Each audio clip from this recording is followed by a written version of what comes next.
What's going on, everybody? Casual Gaming Dad here. Welcome to the stream. And tonight is the night of redemption. Tonight, I'm going to right the wrongs from Monday night, from my failed Super Metroid challenge run on Monday night. Gonna do it again tonight, and yeah, we're gonna get that all taken care of here. We're live here on Facebook, YouTube, and Twitch. If you haven't already, please make sure to like, follow, share, subscribe, all that good stuff. Make sure you turn on live notifications on all the platforms so you don't miss out on any of the streams. And that is kind of important because Thursday nights are always kind of a little bit of a flexible stream schedule. Depending on if we are doing recording for the Pittsburgh Pile Driver podcast, I'll either be on, I could be on at 8 p.m., could be on at 9, or I'll be on at 10:30. So, yeah. Thursday's always kind of a flux, a flexible start time, a little bit of a flux, yeah, influx schedule. But, anywho, with that in mind, like I said, make sure you have the live notifications on so you don't miss out on any of the streams. Oh, sorry, gassy. All right, so Super Metroid challenge run tonight. If you haven't seen one of these, one of my challenge runs before, you can always go back and watch any of the other ones. It's very rare that I ever fail these, but I did Monday night, so we've got to get that corrected ASAP. So what the challenge run entails is 100% item completion, all bosses, no glitches, and a sub 2 hour clear time. That is sub 2 hours by the timer, like you see up there on the right hand side of the screen. Obviously Monday night we did not do it under 2 hours. So somewhere along the way I lost a good minute and a half or two of time. I'm not sure what I did differently. I haven't had a chance to actually go back and look. So we're just gonna run it back and try it all again. By the way, hi Ben, I see you over there on YouTube. What's up, man? So yeah, be doing that tonight. That is the criteria of the challenge run. The timer starts once we touch down inside of Sears Station. Nicholas, thank you for the like. Welcome in. Couple quick pieces of business before we get started. I know I've been mentioning it, and thank you for the share. Appreciate that as well. I know I've been mentioning it on the other streams, but what kind of host or streamer would I be if I didn't mention it again on every stream? For the month of November here, we only have one giveaway, potential giveaway contest goal going on. That is for YouTube subscribers. That said, it costs absolutely nothing to head on over to the YouTube channel and click the subscribe button and see if we can get to our goal that we have there. We're at 381 currently. The goal is 500. Now that differs from the last couple months where we had other giveaway goals for Facebook Star Senders and for Facebook/Twitch monthly subscribers.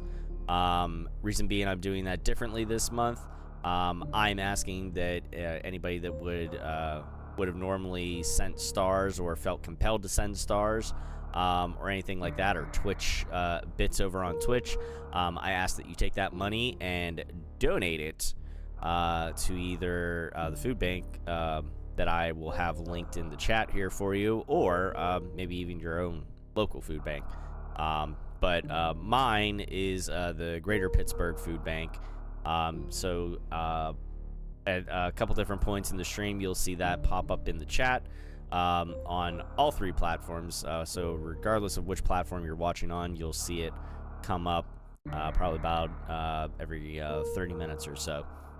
So you'll see it a couple times here on tonight's stream. So that's what I'm asking everybody to do here for the month of November, is to send if you were going to send any sort of monetary support here to the page, I'm asking that you send it elsewhere,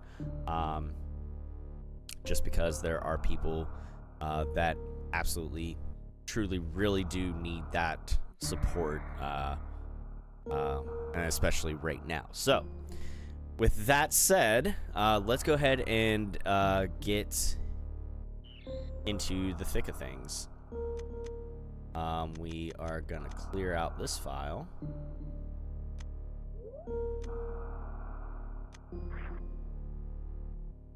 As always, start a new file. Get my buttons set up. That's the way I like them. We're gonna test the timer here. Works. Set it, and that timer will start once we get touchdown inside a Seer station. Is in captivity. The galaxy is at peace. All right.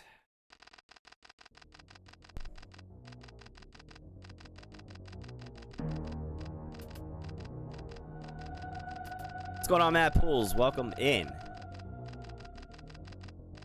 I'm hoping once I get done with my stream tonight, offline, I'm gonna probably do a little bit more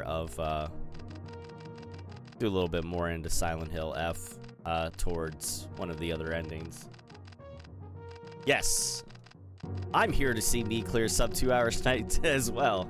I need redemption for Monday night. 24 seconds, man. That's the only thing would have been worse if it was like 2 hours and like 9 seconds or something. I think that happened to me one of the other times that I failed or whatever to clear it under 2 hours.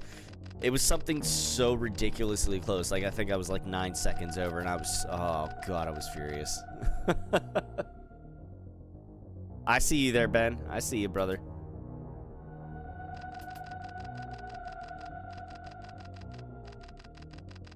It really, honestly, it is a lot of fun. Had I known exactly how short the UFO ending was, I might have chose to stream that at some point, because I could probably do that in one sitting with skipping all the cutscenes and stuff. But alas, that's all right. Maybe another time. Not a big deal. But yeah, the ending I'm going for now is getting the unpurified sacred sword, and no red pills. So.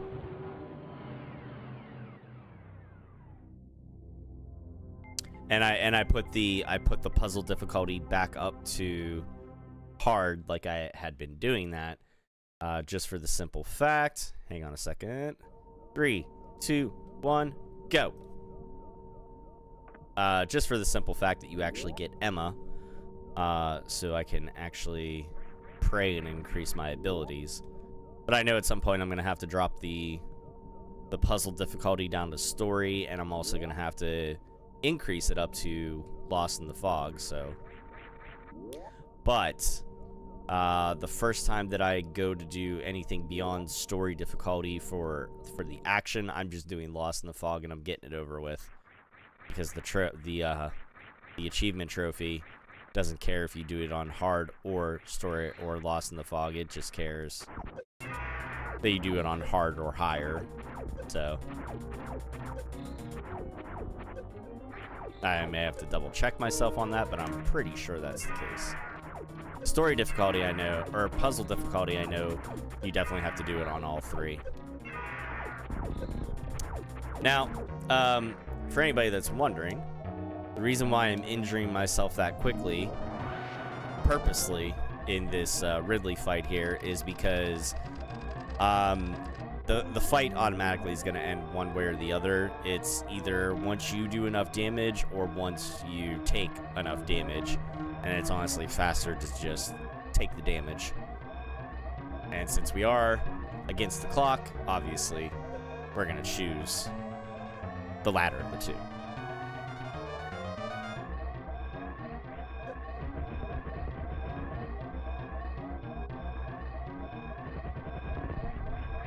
Yeah, that's what I figure. I figure I'm gonna, shit. Come on. perfect. I figure I wanna max myself out on stats. I wanna max myself out on my sanity. I know I maxed out my stamina and my health, so now I have to max out my Alma Mori slots. Which I don't know if I did that or not. I may still have room for one more. I don't know what the max is that you can carry. And then sanity. I have to max out my sanity. But once I max those out, then I'll just be buying random Alma Moris. So for that run, I'll probably just, I'll probably wait to do the story puzzle difficulty until after I max out my, my abilities. Because then I won't have to worry about collecting Emmas, and then all will be fine. But once I have those maxed out, then yeah, I'll definitely do a Lost in the Fog run at some point. We'll see. Maybe that at that point I'll stream it or something like that, because I'll have gotten everything and it'll be fine.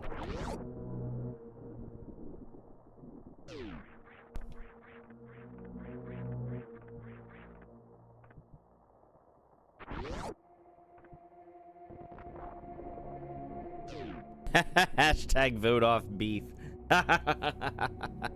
You're not wrong. Oh my god, last night was ridiculous. I got to a point, man. You guys just got to go back and watch it. It all happened within the first couple of rounds too, and I was furious.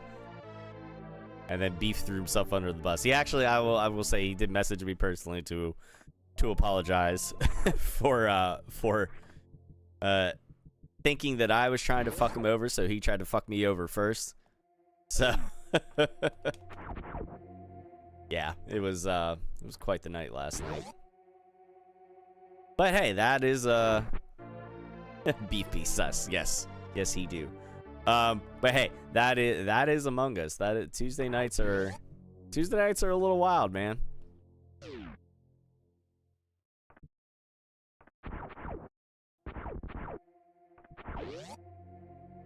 Tuesday nights get a little crazy.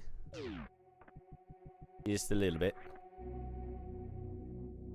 Oh, he absolutely did it on purpose. I know. I'm aware.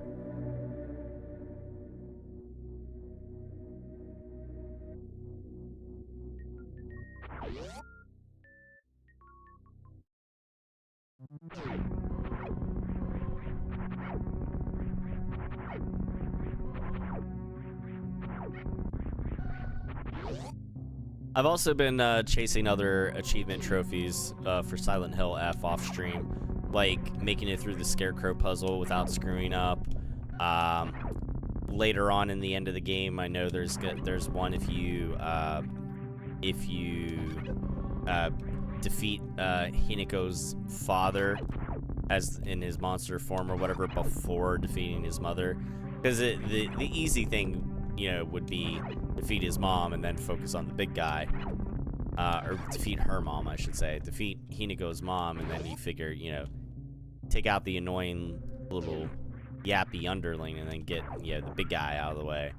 But the achievement makes you do it the exact opposite. So I'm gonna try that whenever I go to play.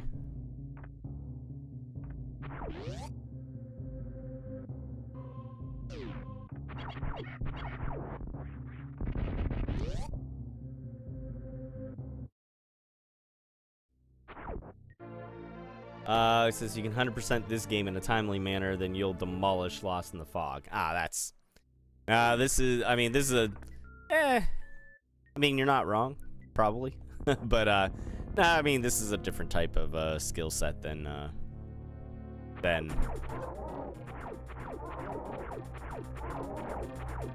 Silent Hill F.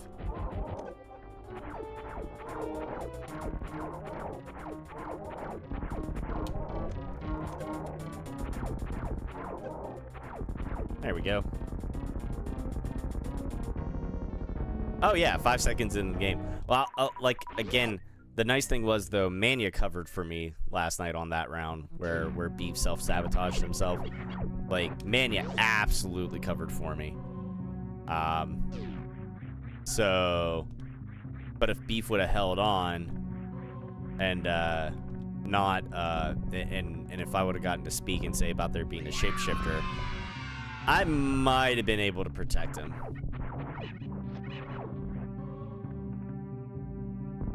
At least for the first round. After that, I can't say anything else, but...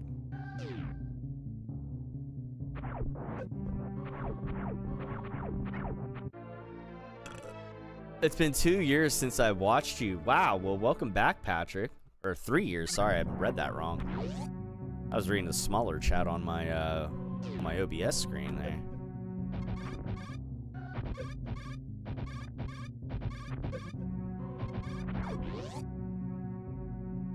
Welcome back, Patrick. I'm glad to see you here, and hopefully, if you're not already, make sure to subscribe, man. That is our November giveaway goal. Is for people that subscribe over on the YouTube channel. If you're not subscribed already, make sure you do and tell friends. Because if we can reach 500 subscribers, I will do a giveaway.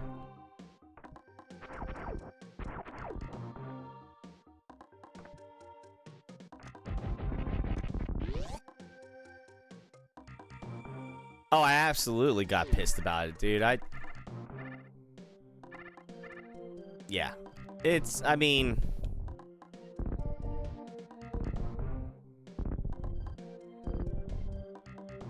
There are certain people that will absolutely specifically target other people on purpose, and it sucks.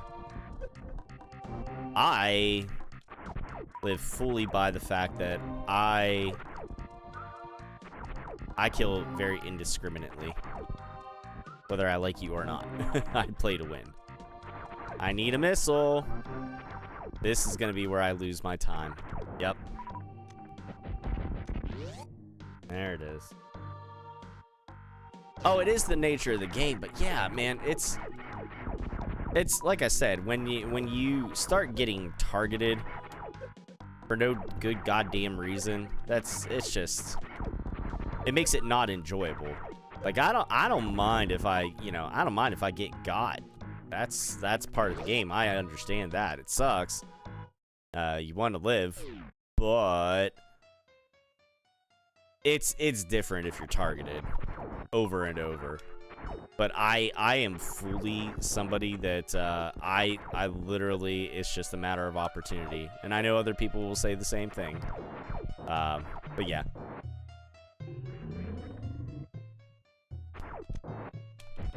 It worked out though in the end. I think we still won that round. Sandra and I won. I'll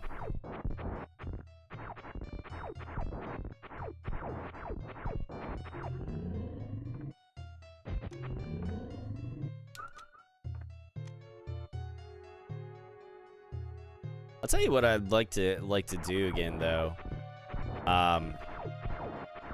And I might have to do it on a night where if we don't have the numbers for Among Us to try to do it, I'd like to do some Clue again. That was a lot of fun.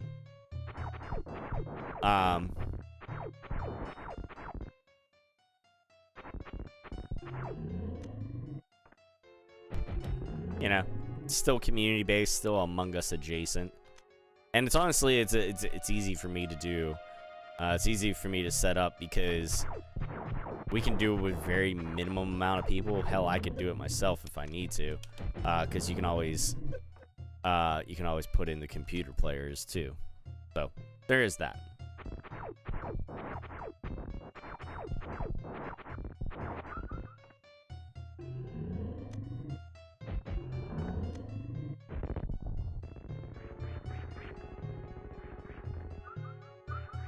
There we go.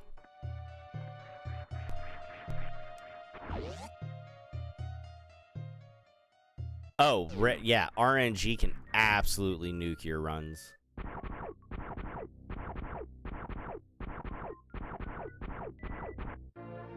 He said, last time I saw you, you were playing Resident Evil 2, and I spoiled the scene of the little girl who was a zombie in the comments. No? Maybe? I don't recall that, Patrick. I don't recall you spoiling something for me. Are you talking about whenever I was playing Resident Evil 2 Remake? And Patrick, thank you for the 100 stars. I appreciate it. If I was playing the remake, I mean, I had played the original Resident Evil 2 before then, so I don't think anything would have been really spoiled for me necessarily. I don't know. I don't remember, but oh well. I mean, obviously, I'm not too mad about it because I don't even remember.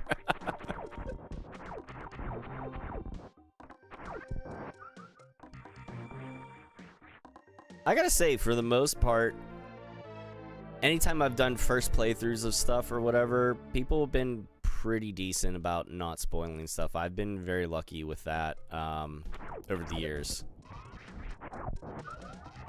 So, consider myself pretty lucky because I know there's definitely a world full of trolls out there.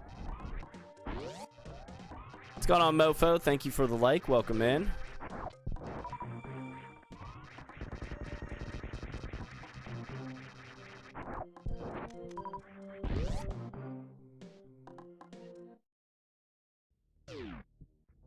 One of my past clips. Oh. Well, again, I don't recall it, so that's all right. All's well that ends well.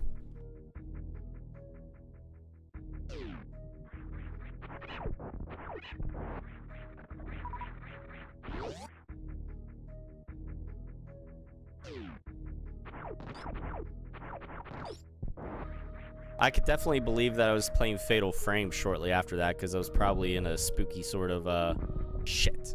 Hang on. Fuck. I didn't want to bomb that. I wanted to shoot that. Son of a bitch. There we go. Just in time.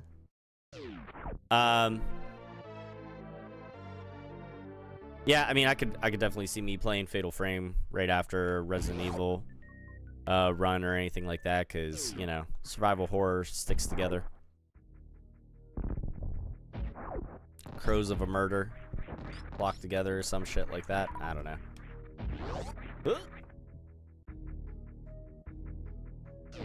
Been about 6 years? Yeah, I was gonna say, it's been a while. I'm still here, still kicking. I've fallen off the beaten path a little bit over the last number of years with my streams and stuff like that. With my last job, work made that very difficult to keep a consistent schedule. Now, not so much. It's just more so, it just depends on how the days go, if I have the energy. But I at least have for the most part, I have the time and the availability to keep a fairly consistent schedule.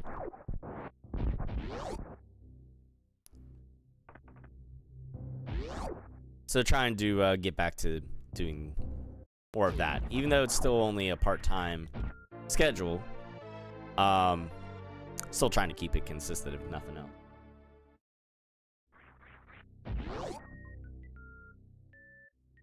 LED lighting and a back massager in this chair. Wow. I might actually get another one of these, one that has kind of like the little footrest, because I find myself now swapping between sitting cross-legged and then sitting up straight. I find myself fidgeting around a lot more, and I really like my wife's chair that she has. She has one that's literally like for people that fidget and move around with, like, you know, ADHD or whatever a whole lot. Hers has like a kind of like a knee pad sort of thing that like swivels around, so you can sit cross-legged, you can sit with your feet, you know, with your knees up to your chest, whatever.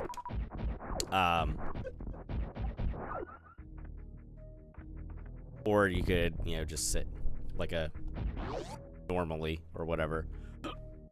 But I do really like it. But my my green screen would not work as well on that.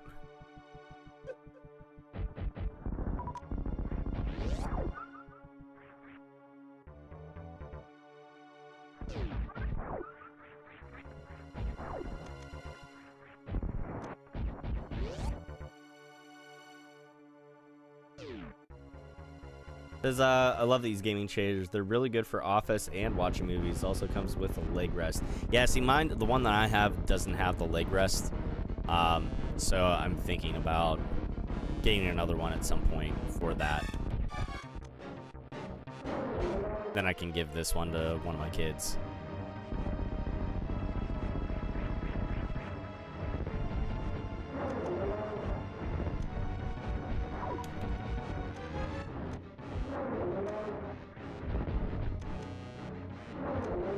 That was one of my best Kraid fights ever. Dude, that felt good. That felt like a good Kraid fight right there. Very little wasted motion. It says the final boss in this game sucks. Too hard. No. No, no, no. You just gotta know what you're doing. Stick around and watch. You'll see.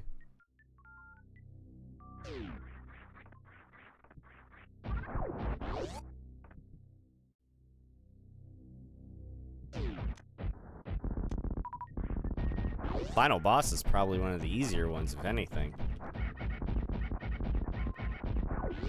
Ridley's more of a challenge than Mother Brain is.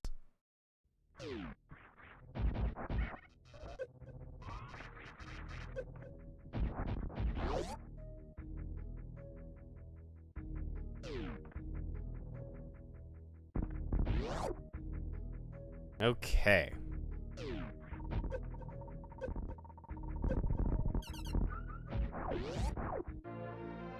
Oh. There we go. Another shift.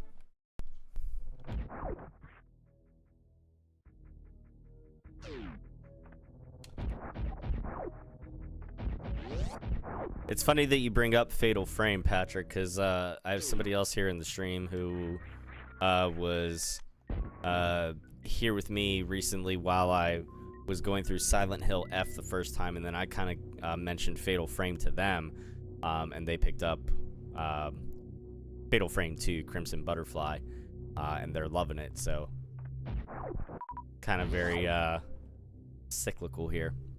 I didn't talk as much about the strategy of this whenever I was running through last time, because I was trying to talk with the chat more.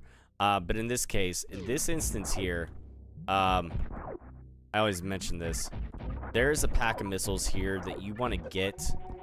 You want to sacrifice a little bit of health to get it, because you should never have to run back through this room, or the last room, in fact.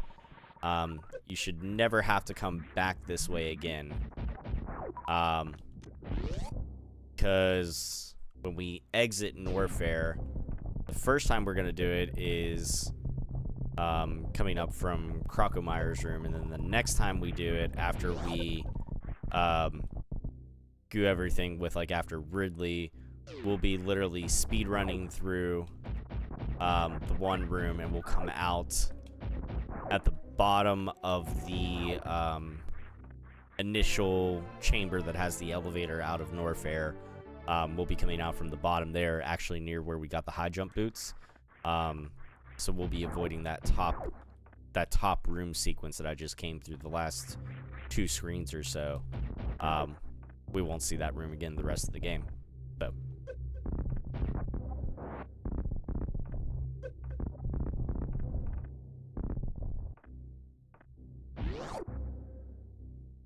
Okay.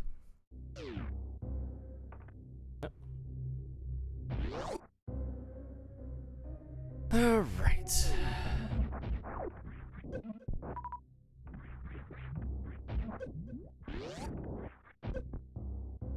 I just have to watch my energy, too. That's going to be the other thing I have to be careful about. I know whenever I was making my run the other night, I was very low on energy right after my Phantom fight. Getting out of the wrecked ship, and that caused a little bit of issues.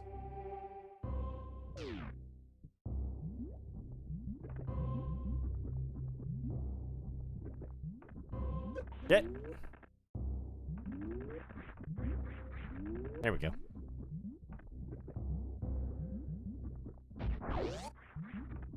Mysterious Kazuya from Tekken appears on Metroid. Who would that be? I'm lost.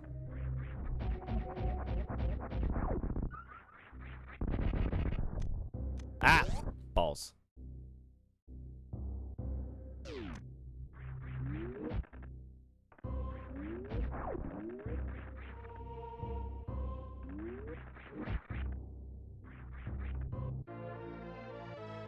Believe on the map. The map on here is the same map from Castlevania's Symphony of the Night. I don't know so much about that. I couldn't tell you for certain, only because of the fact that I don't do 100% map completion, because I don't need to get 100% items. But I would find that a little hard to believe initially, since the map of Castlevania Symphony of the Night essentially like flips on itself or whatever, and I don't know. That would have to be something I'd have to look up. I'm not sure. I've honestly, that's the first time I've ever heard anybody ever say that. I'm not saying you're wrong. I'm just saying that would be news to me.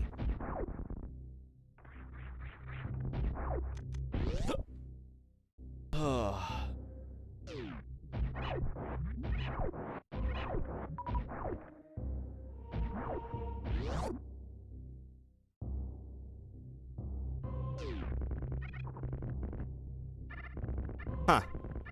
Now is it the original Metroid game, or is it Super Metroid? Because gotta remember, there's like so many upteen, you know, there's so many different Metroid titles. Or is it possibly Metroid 2? That's where I have questions.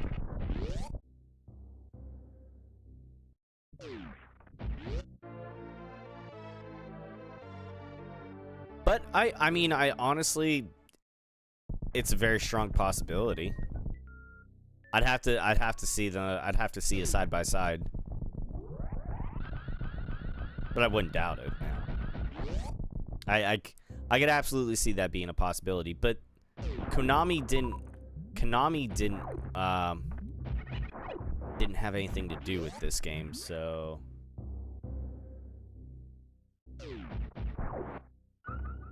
or you're saying that Konami basically copied this game? Okay, sorry. I misunderstood whenever you said that. So Konami, you unoriginal bastards, what are you doing? Make your own damn map. Although, I mean, if you're gonna copy from any game, I mean, why not one of the GOATs, you know?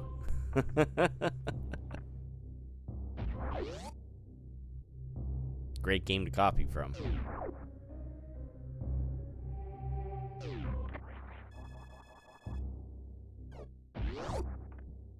Did a little quick energy refill there just because I was definitely a little lower than what I would have liked. And we have a mini boss fight here, so. It was Super Metroid? Okay. Eh.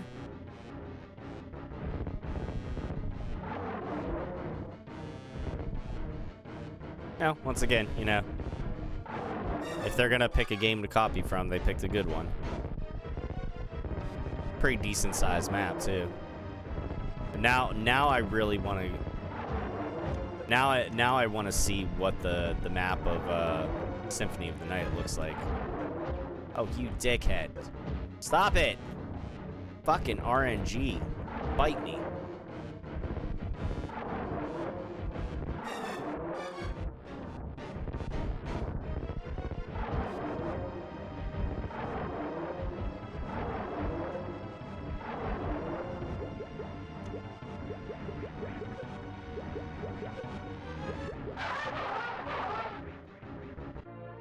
And we don't wait on Crocomire to die. We don't wait for the grappling beam to get this energy tank, because that can be achieved with a simple wall jump or two and a little bit of an acid bath. That's not that big of a deal when you think about it.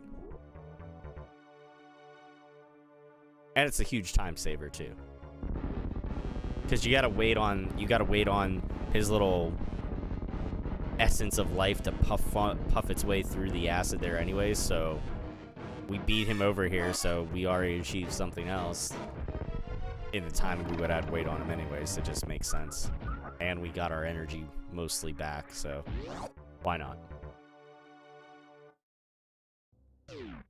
Okay. I mean, yeah, I believe you. I'm just curious now. I want to see it for myself. Now I want to go look at the in-game. I want to go look at the game maps and match them up side by side. That'd be fun.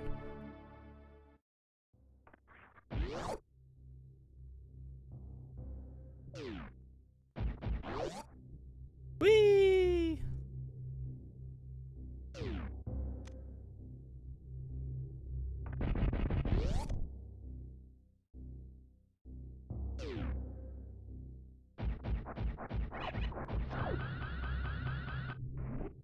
There we go. Actually did that right this time.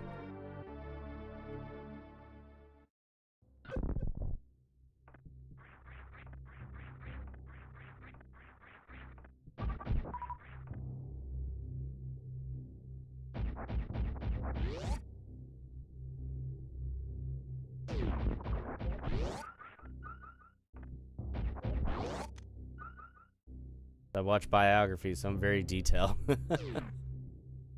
Gotcha.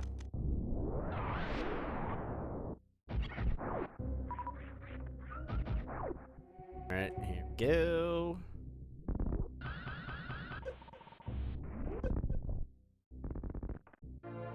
That pack of missiles. You're ahead of where you were on Monday. Nice. Thank you, Ben. Oh, I just got something in my eye. Oh, I don't know what it is. Eyelash something. Fuck. Ah! Well, I'm glad that I'm already ahead of where I was on Monday. That's a good sign. Oh, God.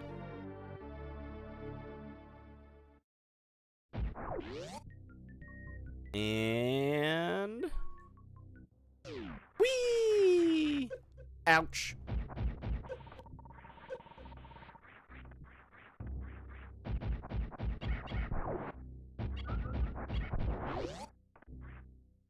There we go. And up.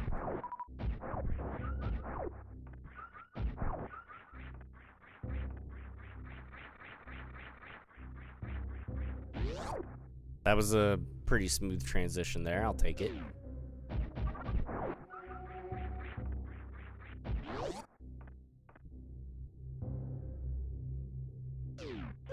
Ah! I was looking at the comments. I'm not gonna lie. I gotta be careful with that. I gotta be a lot more careful tonight.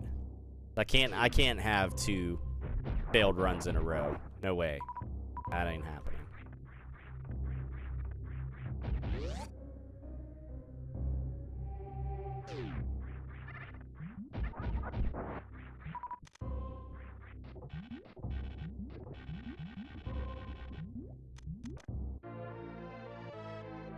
Nearly 2 minutes ahead of the Monday time. Okay. All right. I like it. That's what I like to hear. 2 minutes better for me.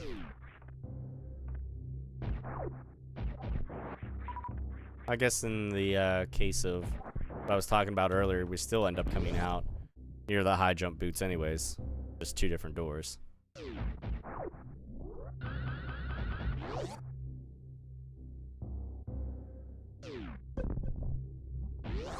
Getting a lot more of the little tricks of the trade this run tonight.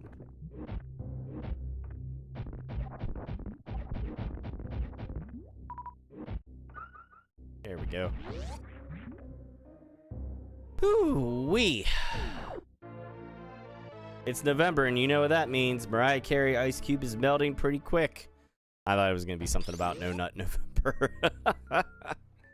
Eh.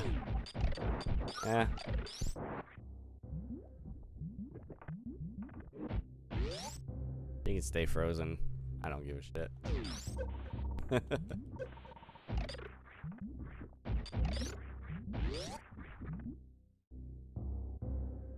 Okay.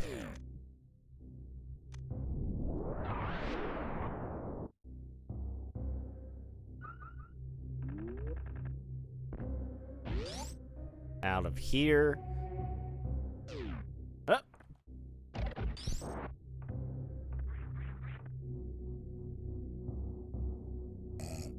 All I want for Christmas is a casual gaming dad t-shirt. We got plenty. We got plenty over at ghoulgaming.com, so you can head on over there and check them all out for yourself, Patrick. And don't forget to check out the discount codes.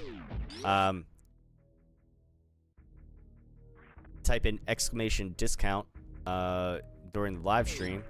That'll give you the discount codes. Type in !merch. That'll get you the direct link to my section of the shop. Or you just pop on over to the YouTube channel, check out the video description, and you'll see all that information there as well. We got discounts for merchandise from my section of the shop. Discounts, a discount code that even if you find something that's not in my section, there's a discount code that you can use for like 10% instead of 12% off. But the code still actually helps out my page, which is kind of nice. So, and again, I know I was saying I'm, urging people to take their stars and Twitch bit donations and stuff like that, and put that towards the Greater Pittsburgh Food Bank. However, if you like merch discounts and you are thinking about getting some merch for yourself or whoever for the holidays, if you're a monthly subscriber on Facebook or Twitch, you actually get an additional discount with a super secret code that I cannot give out to people that are not subscribers. So there you go. Triple N is for those that can't. Oh, no, not November. I was like, Triple N? What the hell is Triple N? Yeah, I would have already failed. It's fine.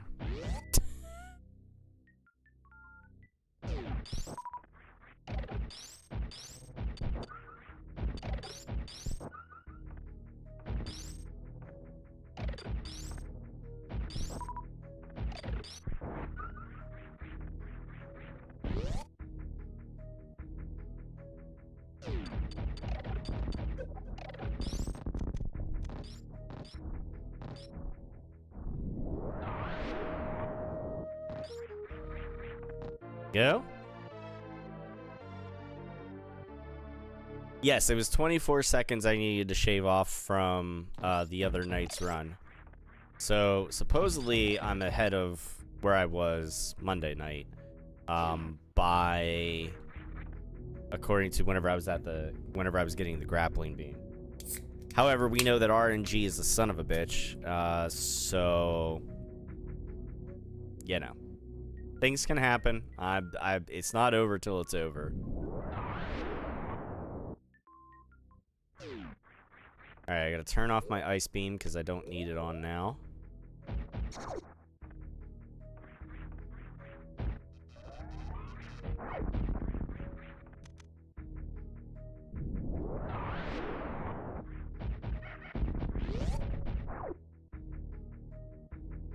It feels like a better run already. But, I don't like to count my chickens before they're hatched.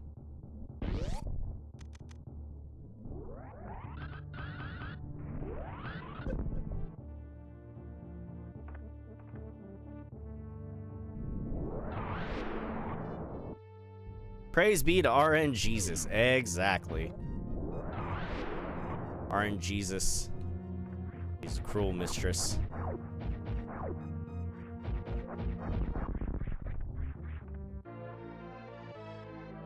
That canvas Metroid art painting looks pretty cool. I might buy that. I'm trying to think which one it is. There's one that's Samus in like a sexy pose, and I kind of want to buy that, but at the same time, I have kids, and I don't, and I want to be able to display it without them being like, "Dad, why?" There's one that I actually have that isn't even available on my shop anymore. I think it might have been just because if that particular artist that did it isn't doing business with my sponsor anymore, I don't think they can legally like promote their art without his permission or whatever, or their permission or whatever. But I digress. It's I like it. It was pretty cool. I really like the and I was just wearing it last night, the Samus IKEA shirt where she's like assembling her power suit with IKEA instructions. I think that's kind of nice. That's clever. A couple newer shirts that I have out. I have my Mario Party shirt. It's kind of like a voter registration. Like, not Democratic Party, not Republican Party. I'm Mario Party. And then the other one is my kind of my own personal take on the Marine Corps Eagle, Globe, and Anchor, because I am a Marine. So it's the instead of Semper Fidelis for always faithful, it's Semper Ludens, always gaming. So yeah. It's the one that has the Metroid alien. I don't know. I'd have to get back and look because I'm not sure what's all there. I know we have hats as well too. So if you're a hat person, got a couple hats over there, and I don't know if they've been added yet or not, but I know there was talk about getting beanies. Which if they're not added, hopefully they are here for the winter, because fuck, I'll get my own casual gaming dad beanie. I'll rock the shit out of that thing. Oh, there we go.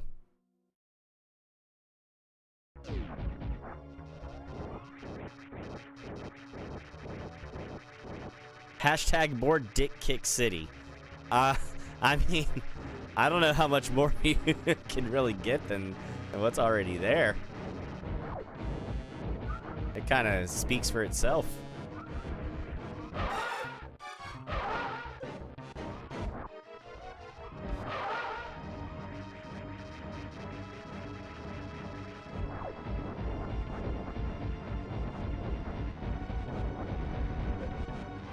Come on, you asshole.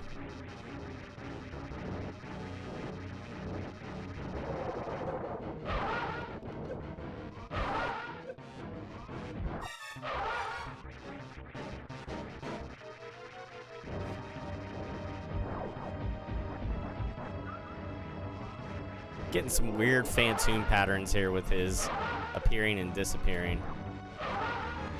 But see, that's what I like about the wave beam. It'll hit him off screen too, which is really, really helpful in this fight. Oh, this is an amazing Phantoon fight.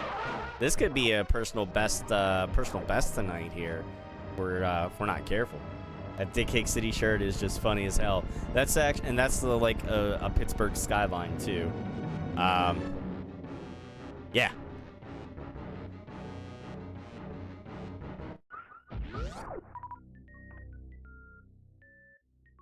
Pittsburgh has a fairly unique skyline with a couple of the buildings that it has, the PPG buildings.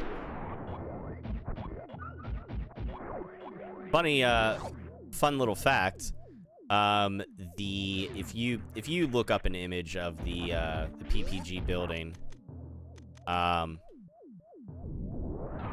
not mistaken, Kurt Angle's dad was like one of the engineers or something that helped design or worked on the construction of that PPG building. It's actually really kind of cool. I love my Dick Kick City shirt too. I do. I just love that I have a cool enough sponsor Gould Gaming, that we're sitting there in the chat and somebody mentions the phrase "take him to Dick Kick City," and I jokingly say about how that would be a cool shirt, and he's like, "Let me see what we can do." And literally within a couple days, like, I had, they had it for me. Of course, now I will call a spade, and I gotta throw a little bit of shade, but they fixed it in the end.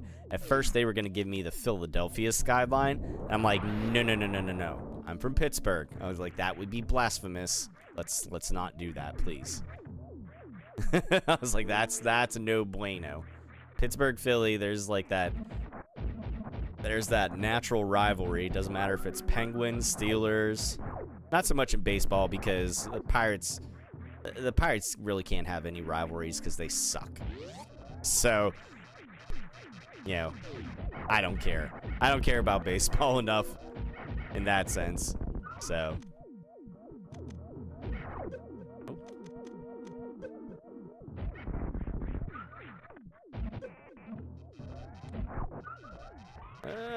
Okay, now I gotta go back to the left.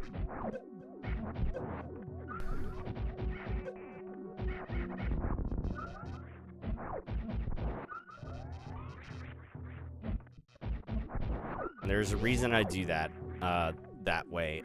I want to open that door on the left. So that way, whenever I come back out into this room, all the enemies are defeated already, and technically that door will be open. I won't have to kill all the enemies again. Yeah, I won't have to defeat all the enemies in that room to open up that door. So we're in good shape.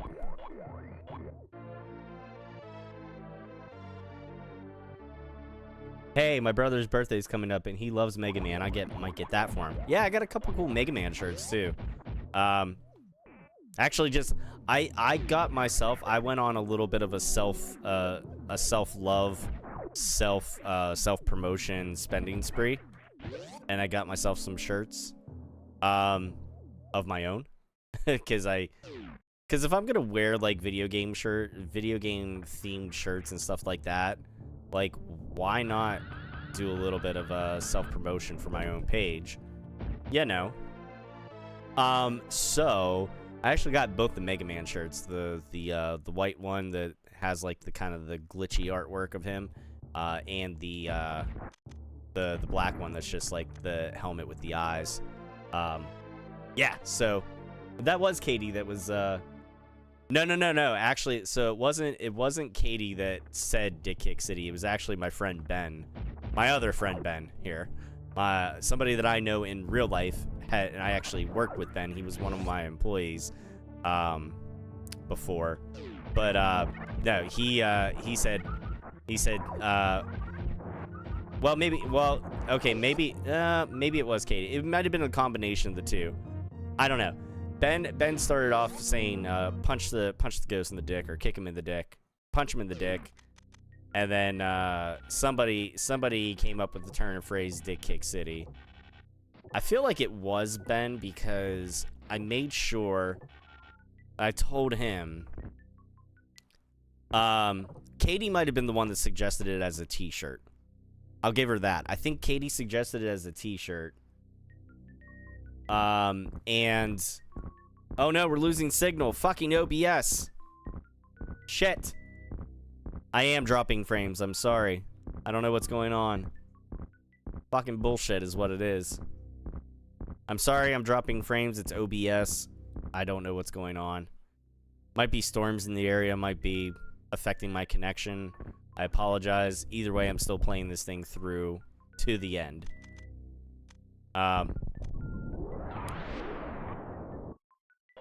So Ben, I think what it was. Oh man, oh, my signal is shit again. Okay, well, my signal's good. My friend Ben, I think, said, punch him in the dick. And then he said, take him to Dick Kick City. And I think Katie was the one that suggested that it should be a shirt. And that's how that was born. But Taylor was in the stream. No, it's not just you, Patrick. I think it might be me. Other people are experiencing that, so I think it might be storms in my area that are affecting it. I apologize. Nothing we can really do about that. We're gonna soldier on here. Yeah, we got some storms around our way here too, so it's storms for everybody. It is my connection too, because I'm seeing my connection bar on OBS go from like green to yellow, and then it dips into red. So yeah, it's on my end too.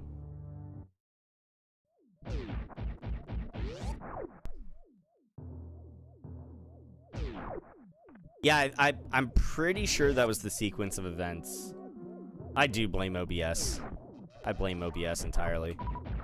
Fucking get your shit right, OBS. Actually, it'd be more so, it'd be Caster, my simulcasting service.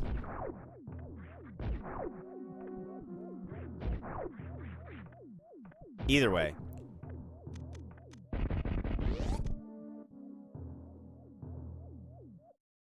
Blame Canada. Blame Canada.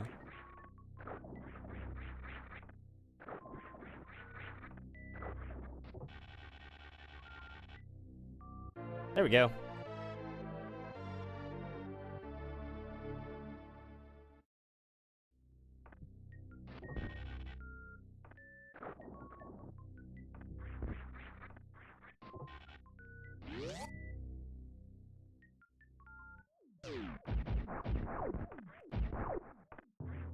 That blue door, unless you're doing 100% map completion or you're doing some sort of like reverse run, there's no reason to ever go through that door out the wreck ship. Pointless.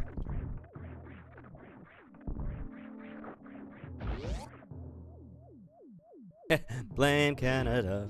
Blame Canada.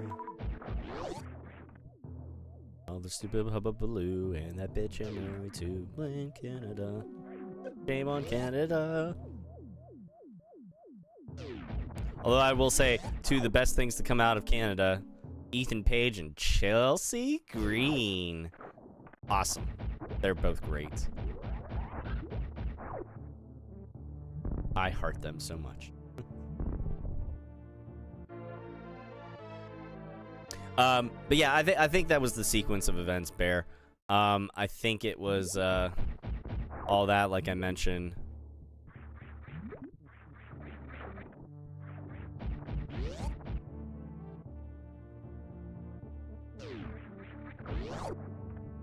Go.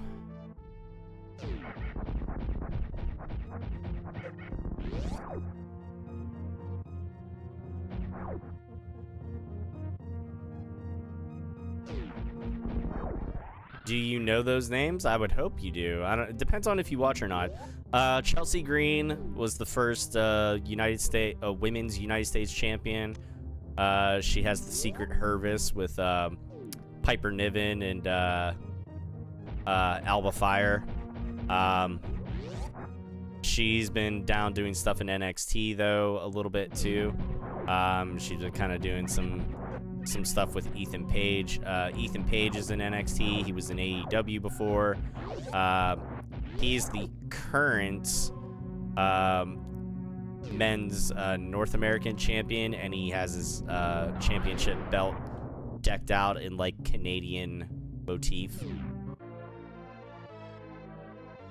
Some famous comedians are from Canada. Yes, Ryan Reynolds is one of them. I believe in Joe Hendry and LA Knight. I also believe in Joe Hendry, but as far as LA Knight, nah. Let me talk to you. LA Knight is unfortunately never going to get his time in the sun. I hate to say it. It's just not going to happen. They sniffed around it. They made you want to believe in them.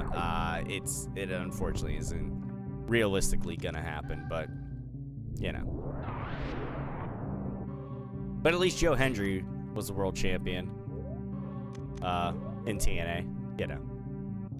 Then again, so was LA Knight whenever he was still in TNA back in the day. as Eli Drake. Yeah. So.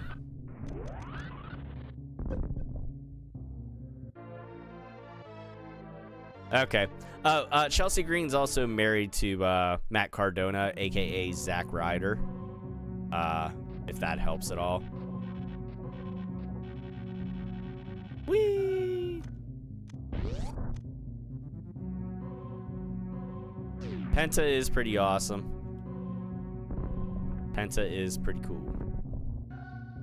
Let me turn off my ice beam. I won't need that back on for a while.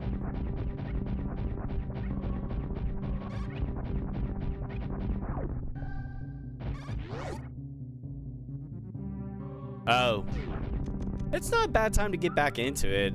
The only bad thing, though, I will say, the one thing that I'm kind of disenfranchised with is the fact that you have to have like multiple streaming services or subscriptions or other avenues of watching to consume all of WWE's product currently. Because Raw's on Netflix. Now this is again for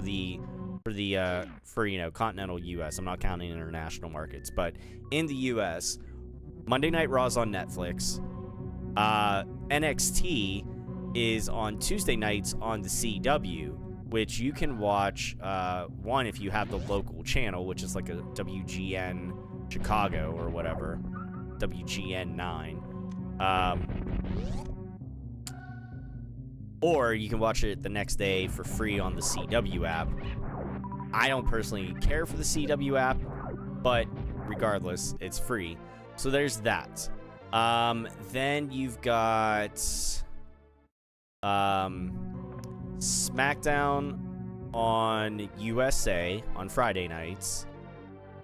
Currently NXT PLE's premium live events are on Peacock.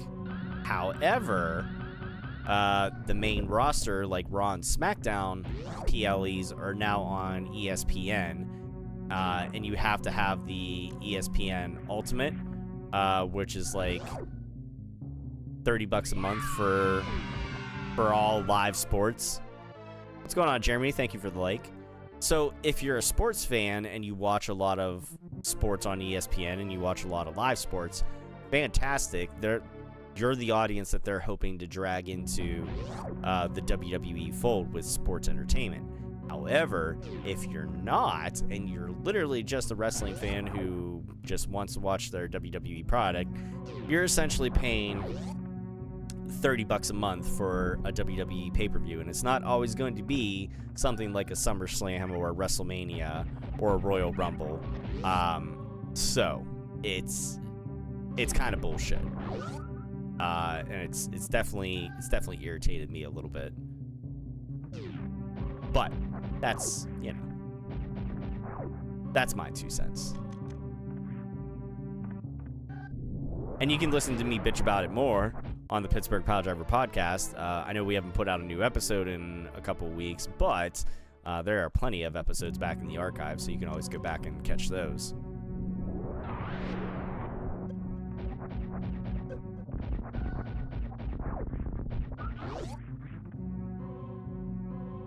Yeah, I honestly, like I said, I mean, if you already have Peacock and you already have Netflix, cool. Because you can at least catch Monday Night Raw and you can catch the NXT PLEs, which I will say NXT premium live events are pretty good. NXT puts on a really good show in general.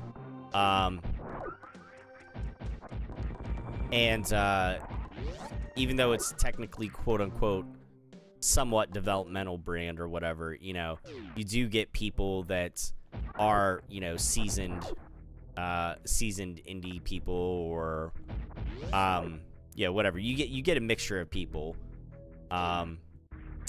It's not just all like brand spanking new faces, people that have never wrestled a day in their life sort of thing. There's a whole deep farming system for WWE.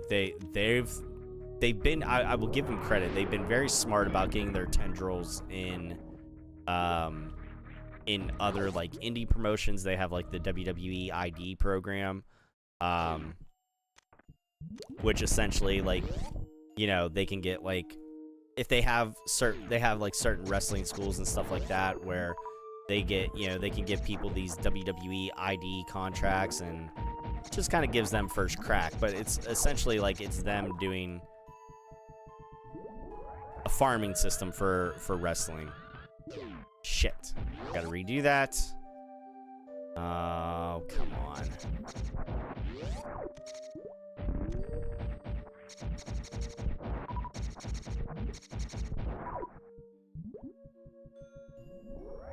There we go. That's better.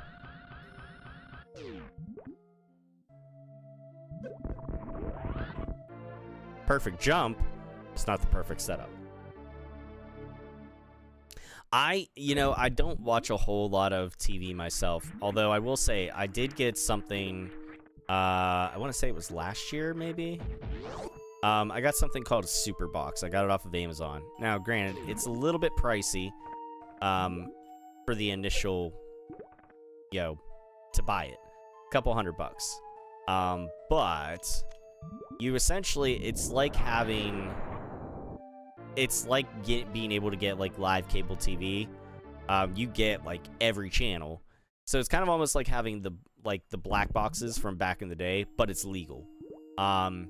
So I do get you know, essentially like regular TV again, which is nice because I can actually get different regional channels and stuff. So I can get that WGN channel to watch NXT live for a little bit before I start streaming on Tuesday nights. So there's that.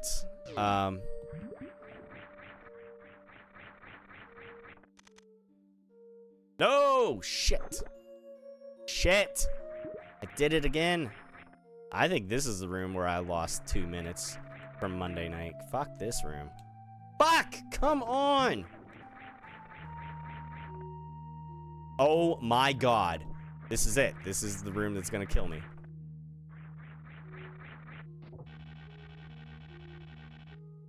Good Lord Almighty. Oh no, well see, that's what I'm saying. It's, yeah, they're legal as long as you don't get caught. These are actually legal, like you can buy them off of Amazon and stuff. So yeah. I mainly watch streams. Well, as I say, I mainly watch different streaming services. I will say, my wife and I have hit like our, you know, like middle-aged to old married couple phase. She likes to watch Jeopardy, so because of the Super Box, that is pretty much a daily thing. It's our little time. It's our little bonding time together. Watch a little bit of Wheel of Fortune. Watch a little bit of Jeopardy. It's cute.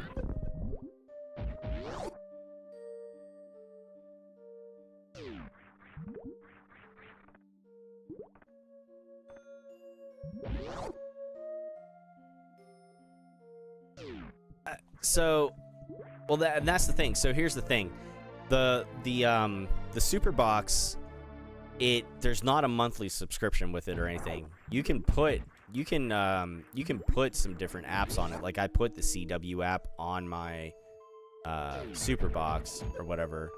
But it's like I said, you get like, you know, all different cable channels and stuff.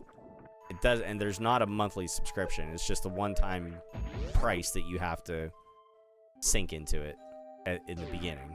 So,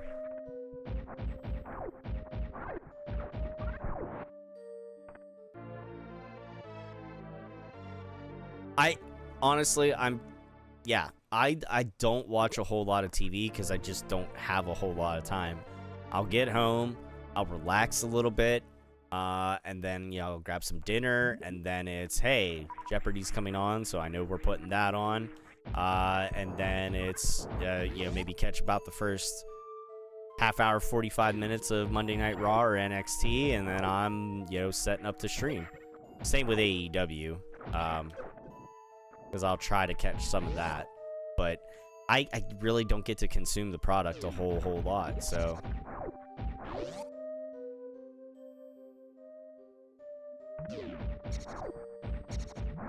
Well, yeah, and that's the thing too. Yeah, so that's the difference. Is with Roku, it's not.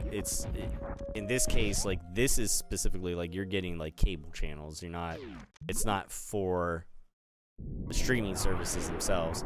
They also have a. There's also an app on the Superbox.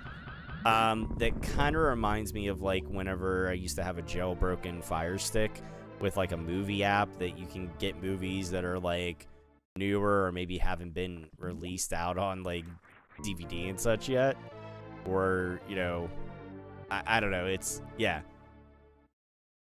But again, like you buy this stuff off of Amazon, so it's not like it's illegal.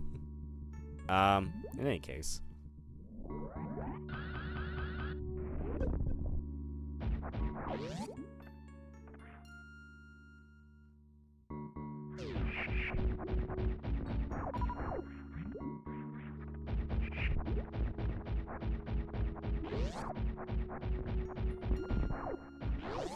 Alright, let's see how this fight goes.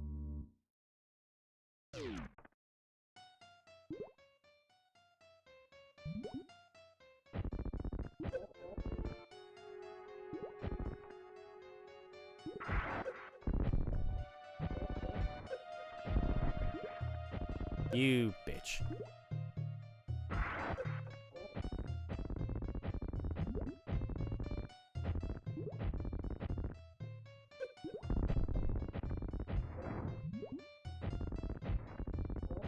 There we go.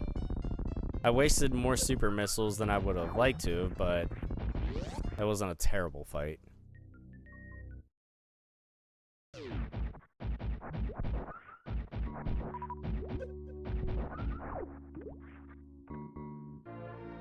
Kurt Hennig was just as good on commentary as Jerry Lawler was. Changed my mind. I won't try to.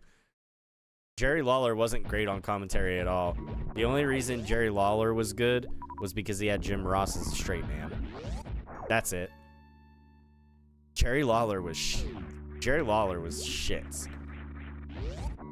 He was a quote-unquote effective color commentator, but he wasn't really that great. Honestly, Corey Graves is better as a color commentator than Jerry Lawler. I got one for you. Booker T is fucking atrocious to try to listen to and almost makes NXT unwatchable. Changed my mind. My wife, numerous times if I'm watching NXT, she hears Booker T start going on his like fucking tirades or whatever, and she's like, God, shut the fuck up.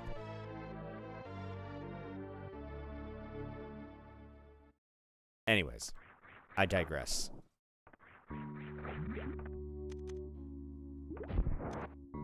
One other thing I really love about Corey Graves, besides the fact that he's here from Pittsburgh, he actually was a piercer in the tattoo shop where I get most of my work done at. I never got any work done by Corey. He went by Sterling back in the day. But I never got any piercings from him, unfortunately.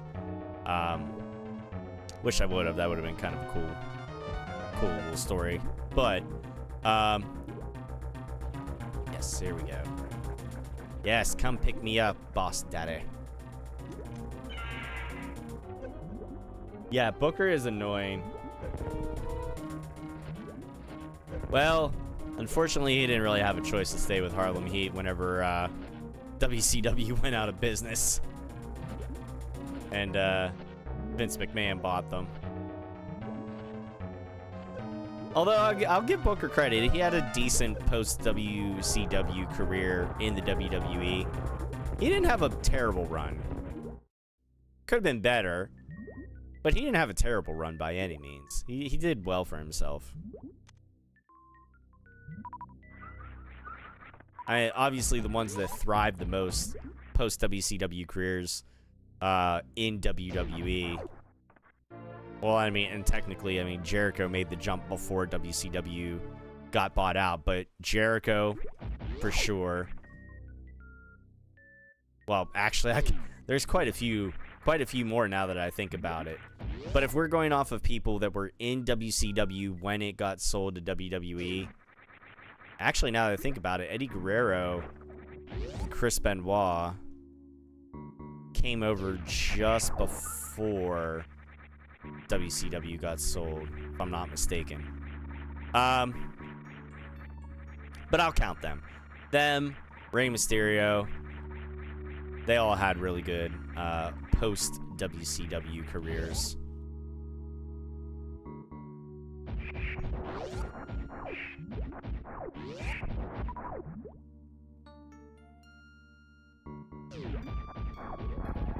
Al Snow was a boring commentator. I don't honestly ever remember Al Snow on commentary, but I don't doubt it. I really don't. But anyways, one of the reasons I was saying that I really like Corey Graves, not just because he's a Pittsburgh boy, but on the commentary, when there's been times where people have messed up in the ring and stuff like that, like, he's done such a good job at, like, covering for them. And that's just, you know, that takes a special kind of talent. That takes somebody who knows the in-ring workings as well. So he does really good job. And he's a good foil.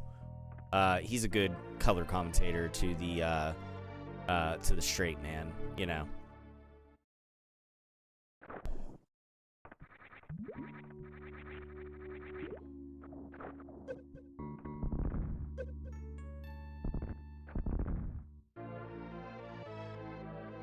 Jericho definitely. Ray, Benoit, and Eddie are definitely spot on. Mm-hmm. Yeah. For sure.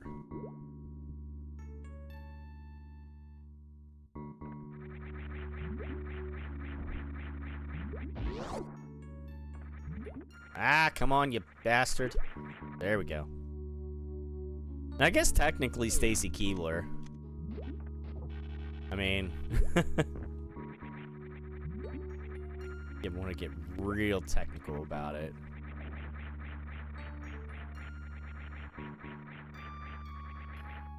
You motherfuckers. I knew that was going to happen. Son of all the bitches.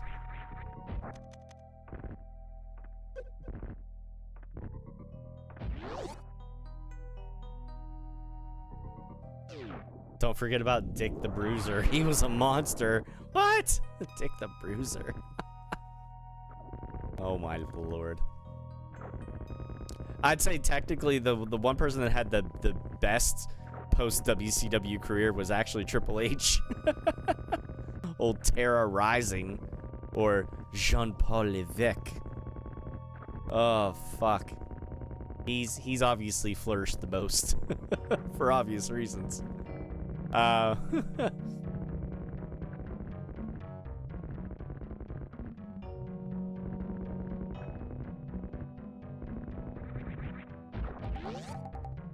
Oh man, I love wrestling. God, I wish it wasn't such a pain in the ass to try to watch, but God, I love it.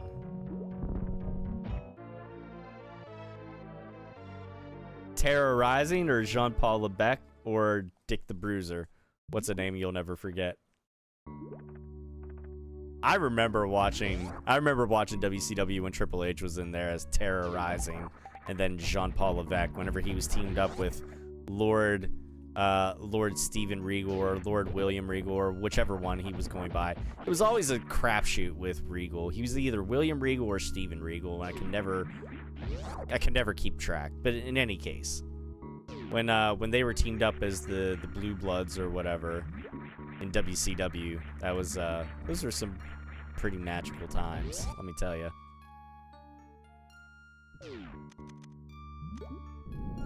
Honestly, one of my first memories of pro wrestling is Ricky the Dragon Steamboat in WCW.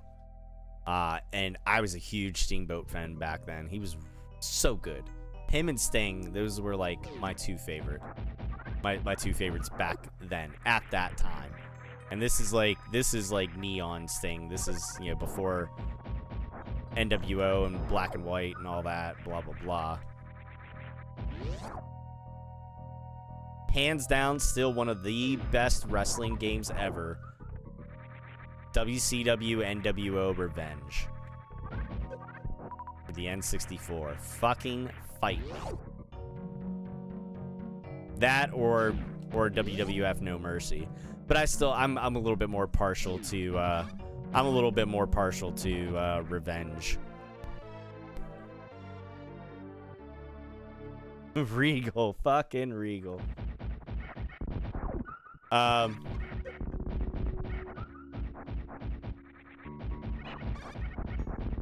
God, there's like 3 of these guys over here.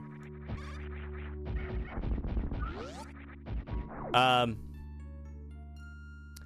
still more partial to Revenge because I loved Raven and the Flock. Raven was another one of my favorites. God. So good. Till he wasn't.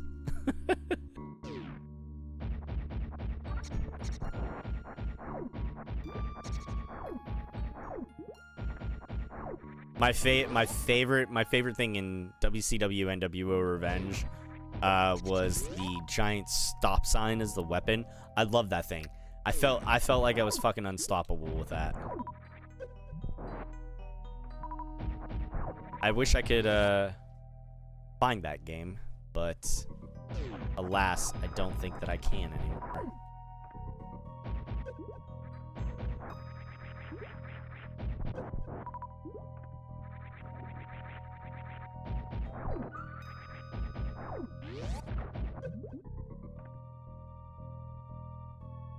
Ain't nobody gonna ever forget Stacy Keibler. How could you? I mean, come on.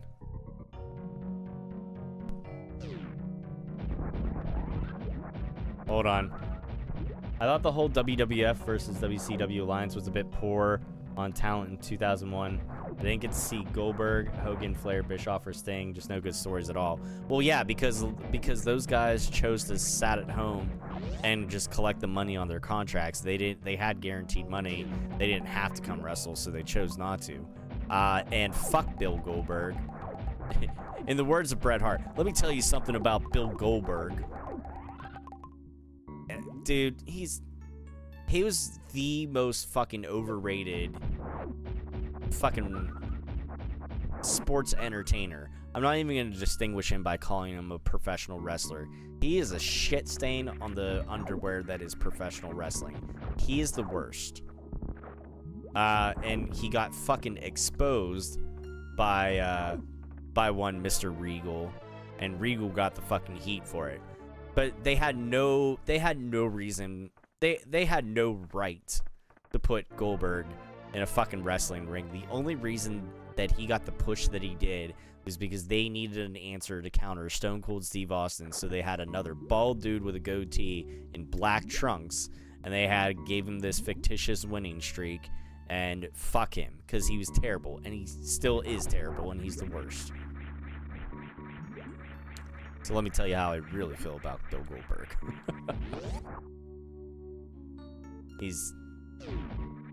I'm so fucking glad that Gunther retired him.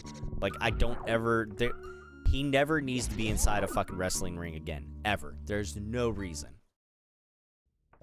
I don't know who in their right mind actually wants to see that. People that are apparently fucking so nostalgic drunk, they're just pining for the good old days. Like, that's... Just stop it. Just stop.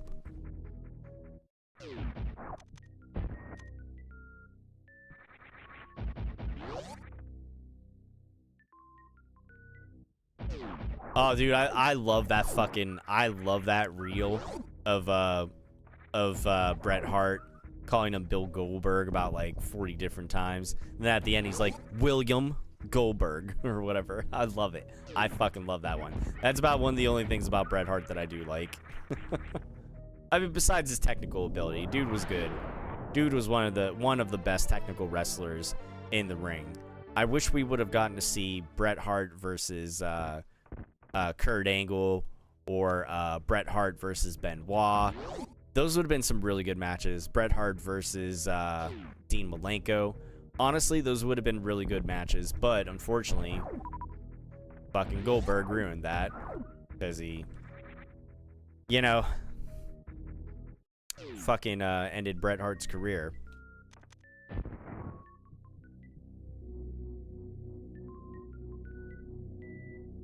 Dude, fuck, the Attitude Era was trash.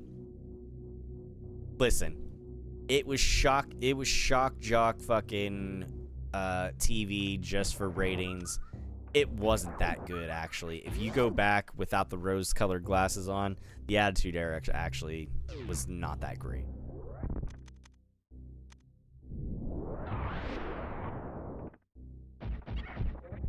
And that's a hot fucking take, I know. I'm gonna catch heat for that one, but hey, whatever. It's fine. Shit! Well, that's what I get.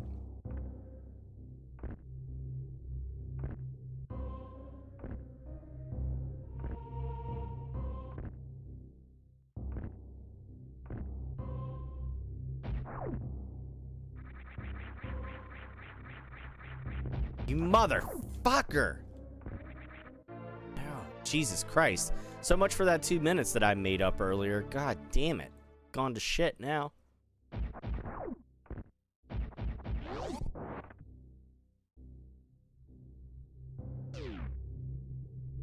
Oh, I don't love Bret Hart by any means. I think he's I think he's a cranky, whiny old man that misses his glory days, which I can understand to a degree why, because he was kind of cut down before you know, he was cut down in his career too soon. He definitely had more tread on the tires. So I understand it, but at a certain point you can't just keep bitching about Goldberg ending your career. Like, you gotta be able to make peace with it. I mean, fuck. Look at what happened with Draws and D'Lo Brown. D'Lo Brown gave Draws the Sky High, or whatever, the lowdown, whatever you want to call it. A simple, you know, powerbomb maneuver or whatever. And ended up paralyzing Draws. And Draws didn't hold it against him. You know what I mean?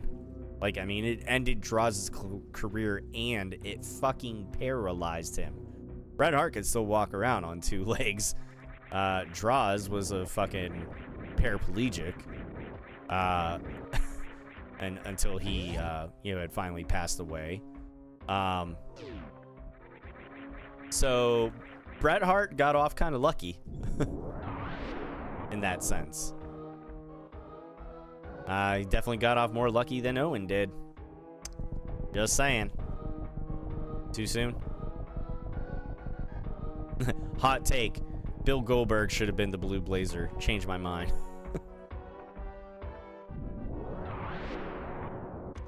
Anyways. That's enough about old Bill Goldberg. Yeah, exactly. And that's what I'm saying. The same thing, like, you could go back and try to analyze it to death that it was an accident that, you know, Goldberg, you know, kicked Hart in the head. Or you could say that it was him being shitty and not knowing how to work right or whatever. Either way, it was you know, I don't think that, I personally don't think, as much disdain that I have for Goldberg and his lack of wrestling abilities, I don't think that he purposely tried to hurt Bret Hart and end his career. I think he was just very fucking negligent, and he shouldn't have been in the ring and in the position that he was in general, to where he was wrestling with the likes of a Bret Hart.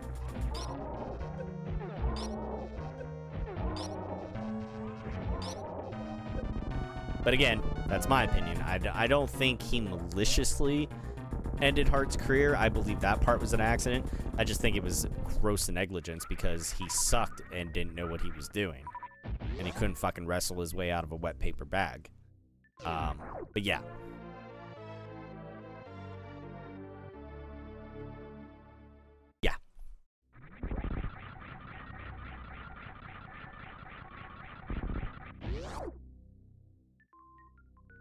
And honestly, when it comes to speaking of Owen was better than Brett. I mean, let's be real.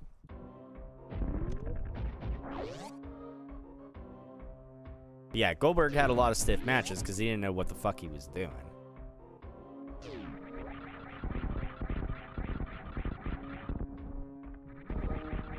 But of course, you know, again, hindsight's always 20/20.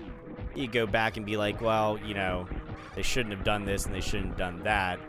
And if you're in his position, are you gonna turn down a fucking big fat paycheck from Ted Turner and company if they tell you to, like, hey, you're fucking going on TV? Like, you know what I mean? I get it.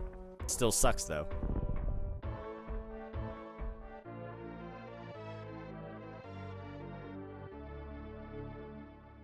Money is a very fickle fucking motivating factor, let me tell you.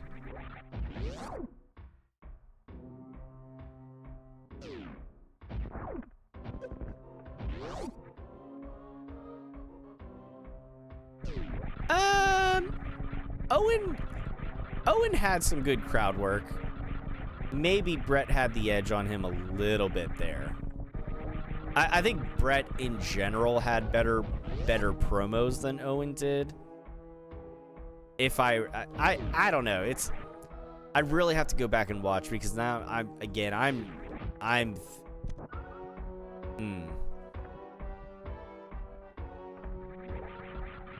really have to go back and watch some of that stuff.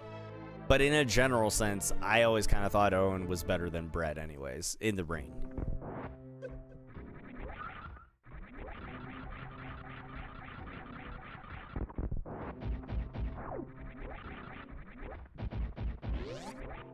It's a shame whenever you get a wrestler that, like, checks off one of the boxes, like, you know, like, great in-ring work, but then if they're a charisma vacuum, it sucks.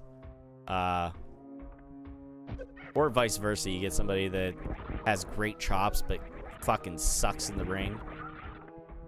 It's not for everybody.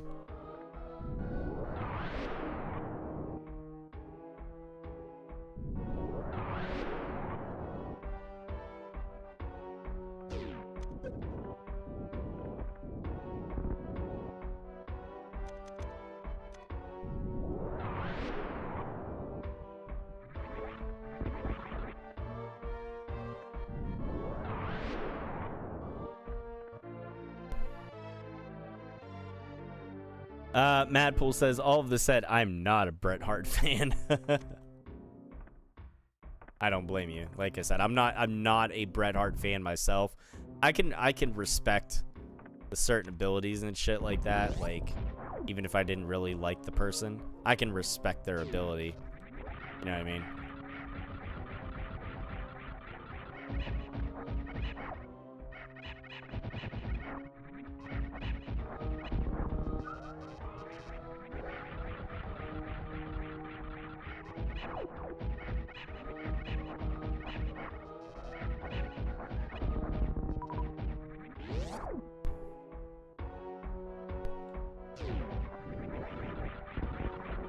But yeah, the stuff that Brett would do with his entrance, like when he gave the kids the glasses, like that was money. He was the ultimate, you know, fucking white face or white meat baby face. Like, he really was. But it was one of those things where, like, Brett was kind of like high off his own supply, and he thought his shit didn't stink, and he was not able to adapt with the times because of his aspect and how he thought wrestling should be. And, like, I don't know, he was like very much gatekeeping. Like, he could not let go of the idea of what he thought wrestling should have been, and he couldn't change with the times. He didn't see the writing on the wall. I could sit here and keep talking about wrestling for damn near the rest of this stream, trust me. Like, Vince McMahon, terrible fucking human being, fantastic businessman, and fucking fantastic wrestling promoter, because he was very forward thinking with a lot of his stuff, until like creatively that he wasn't, because then he's just a fucking old man that was out of touch, that, you know, thought the stuff that he thought was funny was the best, and it wasn't.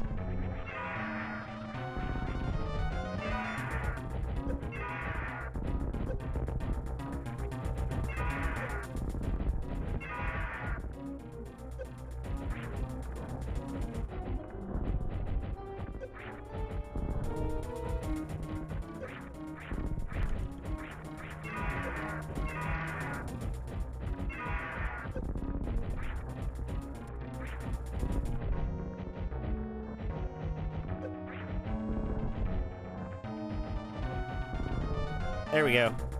Ridley's done.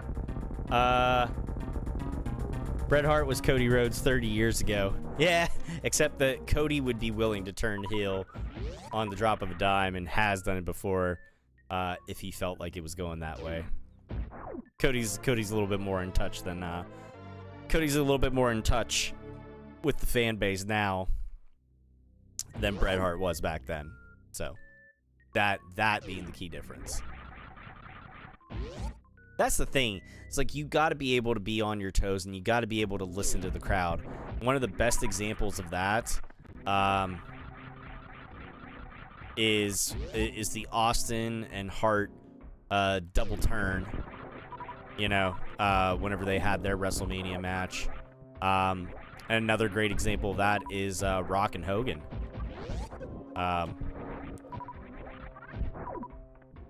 So the best workers know how to work the crowd. Fuck, John Cena is another good example. When he came back, when he started doing his whole heel turn, when he started doing his heel run, there were moments where the crowd was actually almost kind of like in agreement with him, and you could kind of feel like they were starting to be like, all right, you know, yeah, you're making good points. And then as soon as they got almost to that precipice, then he fucking just, you know,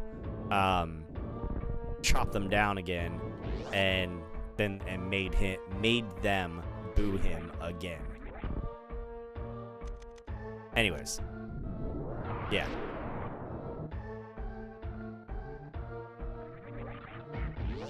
I'd be remiss if I didn't mention it. I'm sure you guys have seen it in the chat by now. There is a comment. Doesn't matter which platform you're watching on, it's on each of them. But if you are feeling so inclined, in lieu of instead of sending Facebook stars or Twitch bits, if you would be so kind, please donate to the Greater Pittsburgh Food Bank. And if you really don't want to do that, but you still want to, you know, donate or whatever, you know, donate to your own local food banks. I suggest that. But, you know, specifically if you're trying to do something nice for my page, you can do the Greater Pittsburgh Food Bank.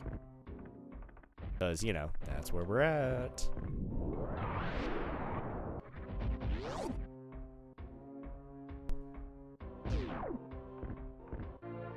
Rock Mankind swapped title a few times rapidly. Would love to see Cody bounce the title off of people a while. I'm not a big fan of hot potatoing titles back and forth. Like, they definitely did that shit to death in the 2000s. Like, once you got into like the Ruthless Aggression era, that was a downfall of that time. Is that, God, fucking titles changing hands every fucking time you turned around. I don't mind it as much with like the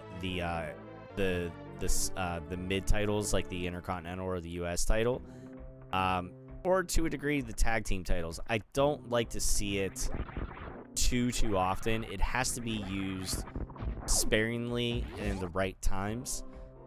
But definitely not the world, definitely not the world titles. I don't like seeing those. I don't like seeing those bounced around back and forth personally. I just feel like it discredits them. And, like, if you're a world champion, like, you should be, you know, the top tier. And if somebody's coming for your title, you should be able to fend them off. You know, fend off most challengers for the most part.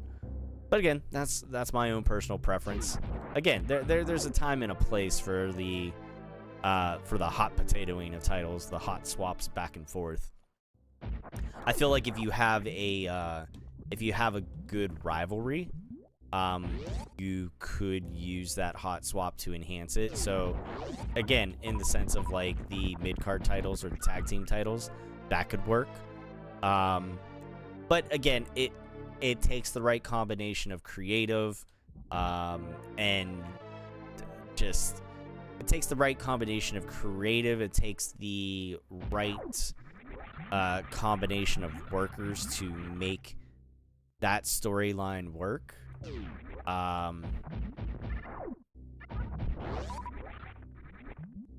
So yeah, there's lots of factors. Pro wrestling, in a lot of senses, becomes a lightning in the bottle kind of crapshoot. And sometimes you get really lucky, and other times you fucking don't at all. At all.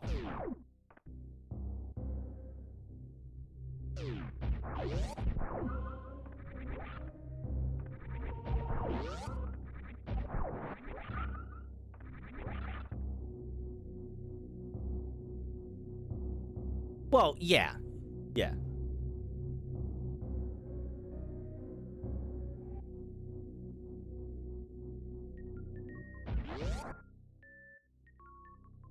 Again, yeah, it's saying the prestige of the title has gone down over the years. Yeah, I could see that because I mean, it's, you know, like a decent title run anymore can be like 6 months. Sometimes depending on the person and the title. And again, it's got to be the right combination of the talent, the creative, and the title. Like, even though Sami Zayn didn't have that US title for a very long time, still, you know, not bad with his open challenge. John Cena's US title reign was a great one because of the open challenge and stuff. And like even whenever Cody beat Roman for the title, I didn't expect Cody to go on like a 1 or 2 year bender with the title himself. You didn't need that because we just got off of Roman Reigns having the title for like 3.5 to 4 years. So we didn't need another long title reign. It was okay if we had a shorter title reign in that sense. So again, it's a balancing act. You gotta, it's always going to be the right combination of time, talent, and creative.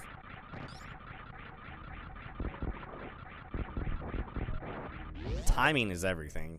There are some people that were, had great creative ideas that were just like ahead of their time sort of thing.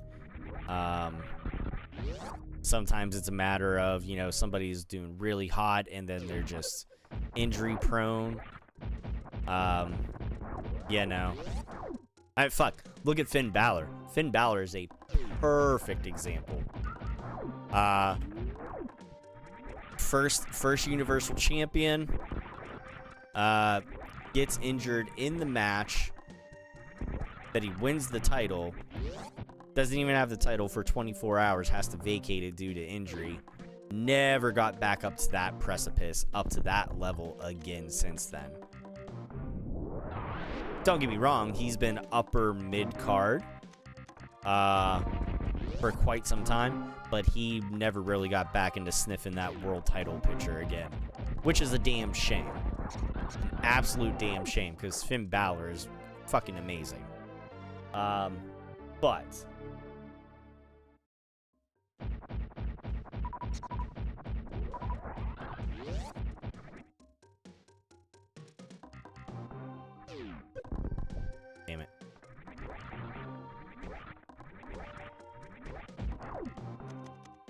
Drew is definitely Drew should have a title run here sooner rather than later. I will agree with you with Drew. Like, I think he could use one. I feel like he's a little overdue.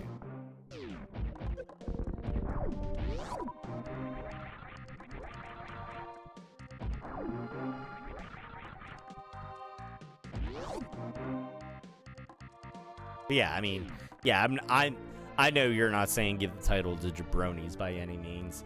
I'm just saying it's, you know, it's a combination of things.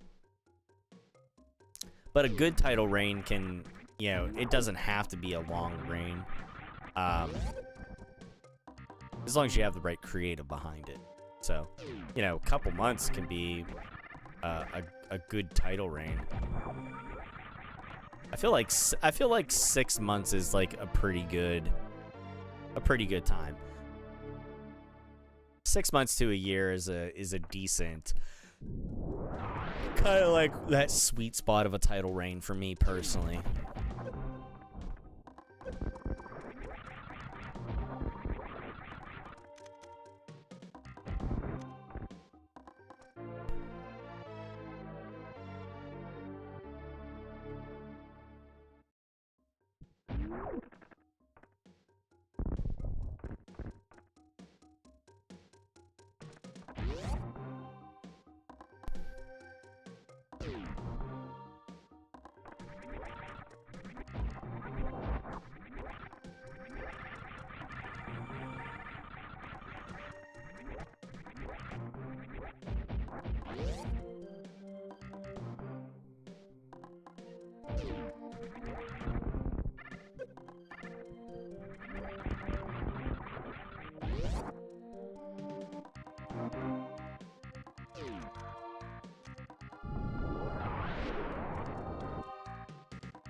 Um, 2 years of trips holding it prior with a brief Goldberg stint was not blah blah blah.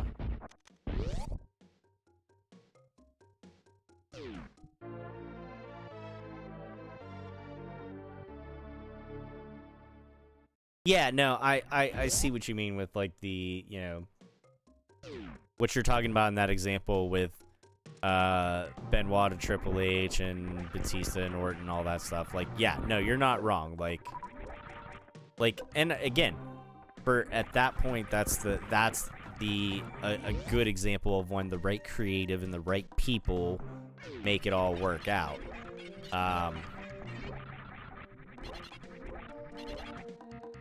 Shit.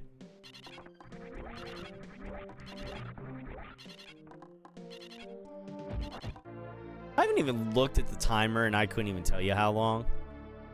And I realized where we're at, so we're not doing too bad, actually.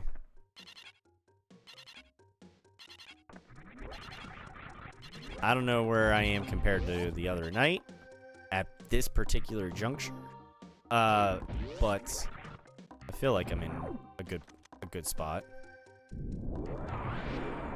I hope.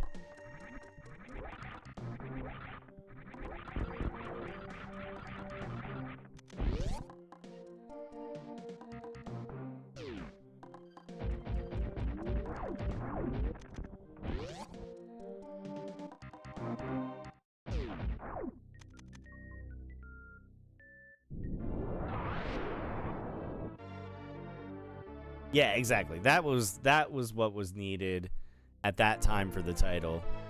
So, cutting it a bit closer to Monday stream. Yeah. I kind of feel like it always ends up about this time, right about now, but I don't know.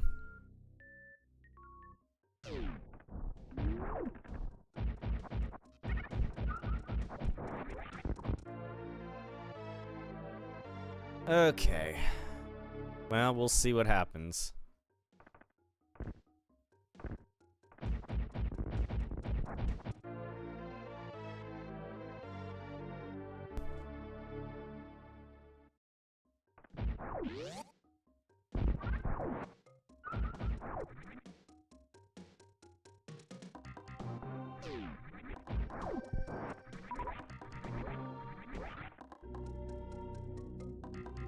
All right.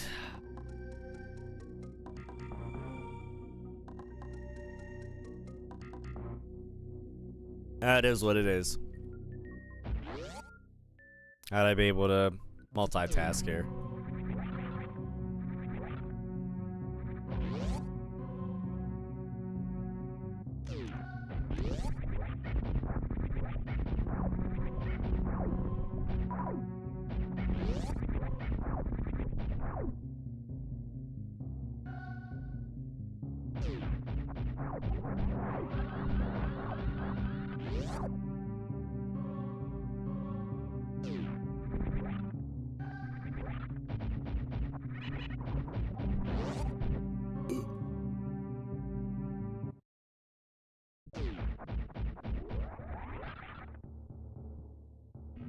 All right. Make sure we got everything so far. Yep, so far so good. 1 energy tank, 2 packs of missiles. Should be pretty much it.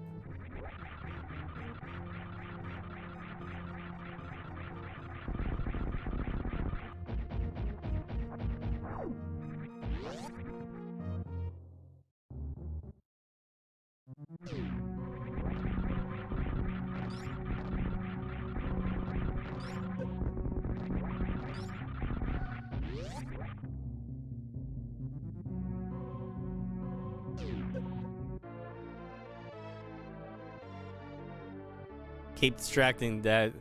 Quit distracting Dad from the timer. Honestly, it was kind of nice not even thinking about the timer. Now I'm thinking about it. I don't know.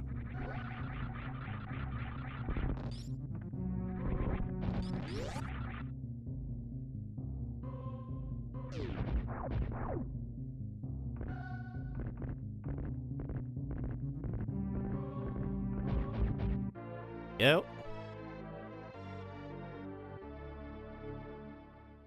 I mean, I was moving and talking wrestling talks. I mean, it was a debilitating distraction by any means, I don't think, but I don't know.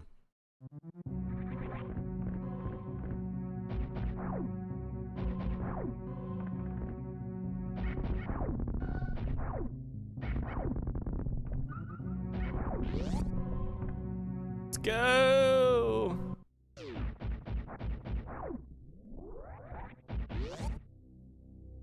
Got 15 minutes. I can do that. As long as I don't fuck up in Torrent, I'll be alright. Technically, unofficially, that's 100% items. So while I'm waiting on this thing to do its thing...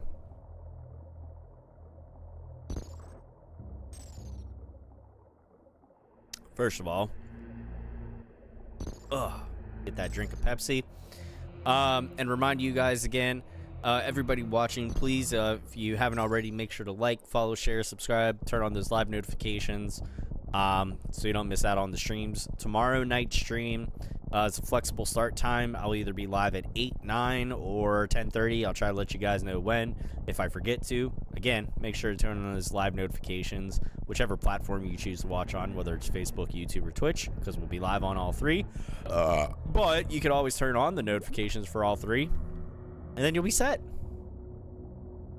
This is technically, I call this run 35.2. So, assuming I complete this one, this will be the 35th. I don't count a run as, you know, its number whatever, unless I actually complete it.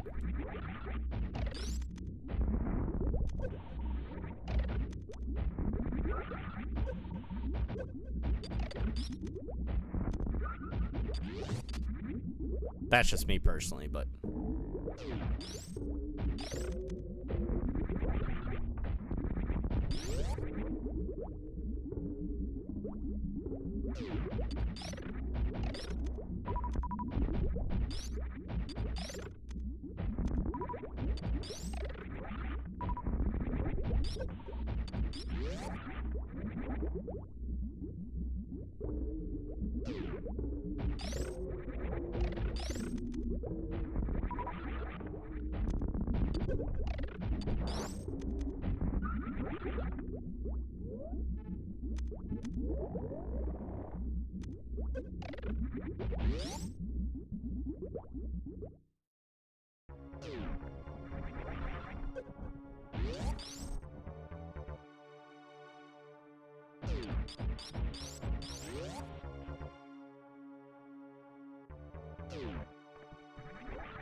Go.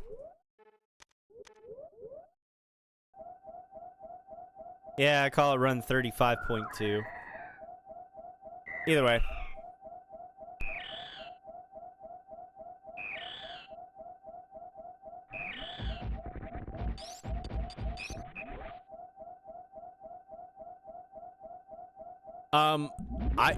I'm perfectly fine with Dom Mysterio.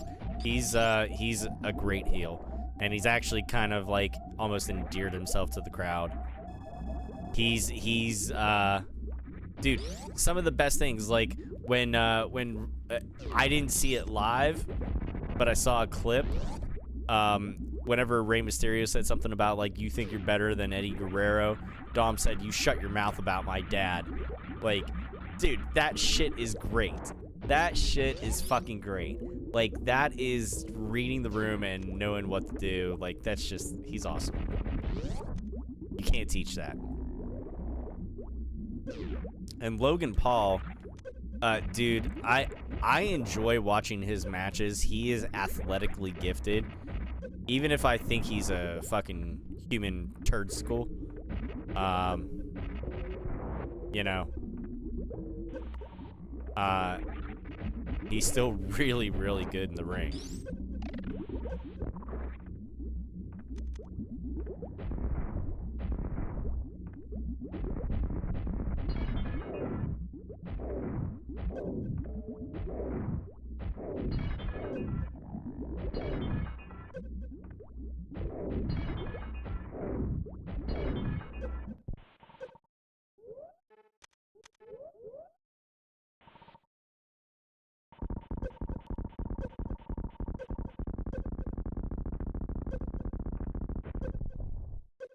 That's enough there. I think we can do this. Part 35, the redemption. Yeah.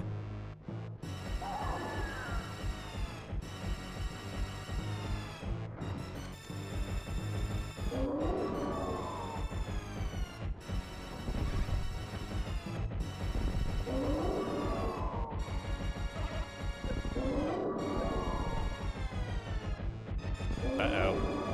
Might have taken off a little too much energy.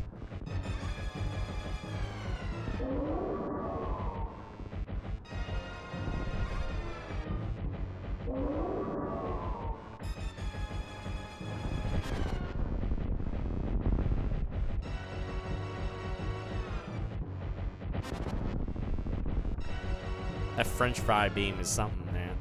Ah! French fries! Ah! I just yelled out French fries for no damn reason. I can never empty out my missiles on Mother Brain, ever. Oh, that is perfect. That is perfect right there. That's... Woo! We got plenty of time. I think we can save some animals tonight. As long as I don't mess up the jump, as long as I don't mess up the shine spark on the chasm up, I think we'll be okay and we'll be able to save the animals. Logan Paul the person is a heel. Logan Paul the wrestler takes it seriously and seems to respect the sport as well as give it max effort. He looks natural at it. I agree with that. Let me put it into perspective to you.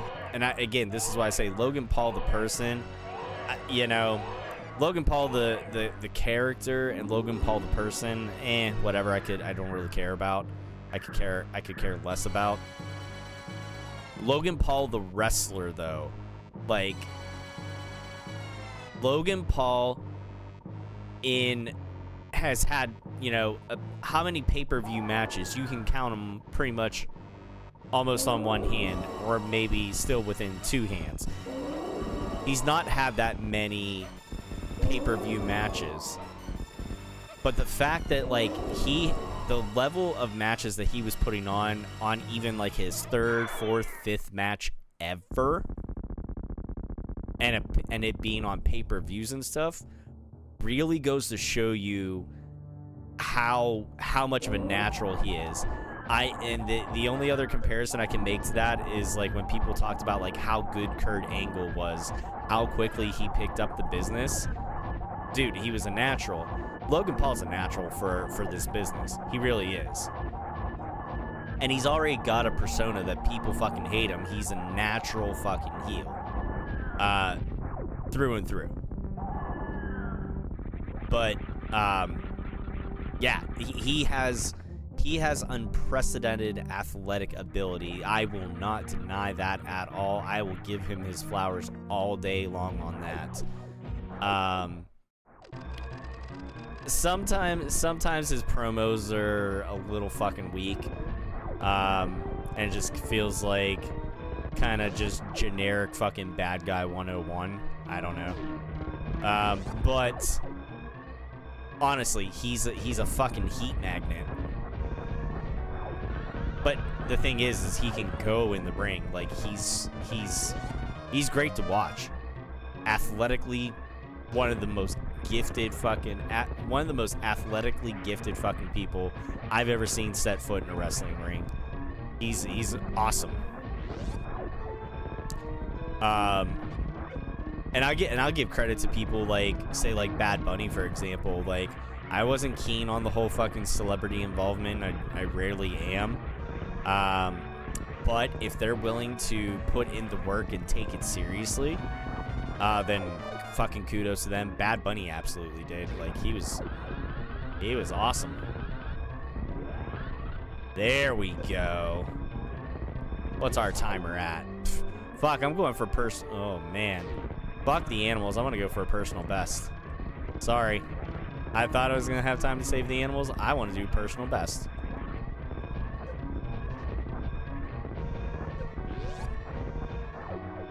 This might be it.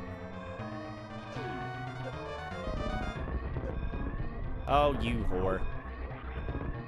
And time. 1:55:24.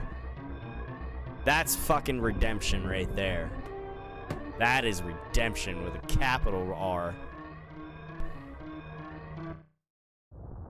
Jelly Roll was about what I expected him to be for somebody that's, you know, big and fucking, you know, not in ring shape, but he did all right. He did fine. Jelly Roll did about as good as what I expected, so I didn't really have a problem with him. But from everything that I was being told, like, he was another one that was taking the training seriously, so I didn't have as much of a problem with his celebrity involvement and stuff like that. But honestly, today might be my personal best. I can't confirm that for sure. I will go back at some point and confirm what my personal best was, but I think today might have been it. 1:55:24:74.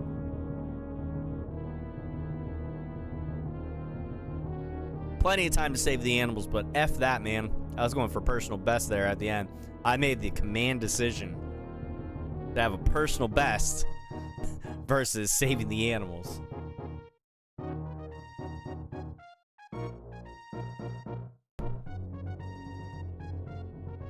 So we'll get the official confirmation of 100% items here shortly.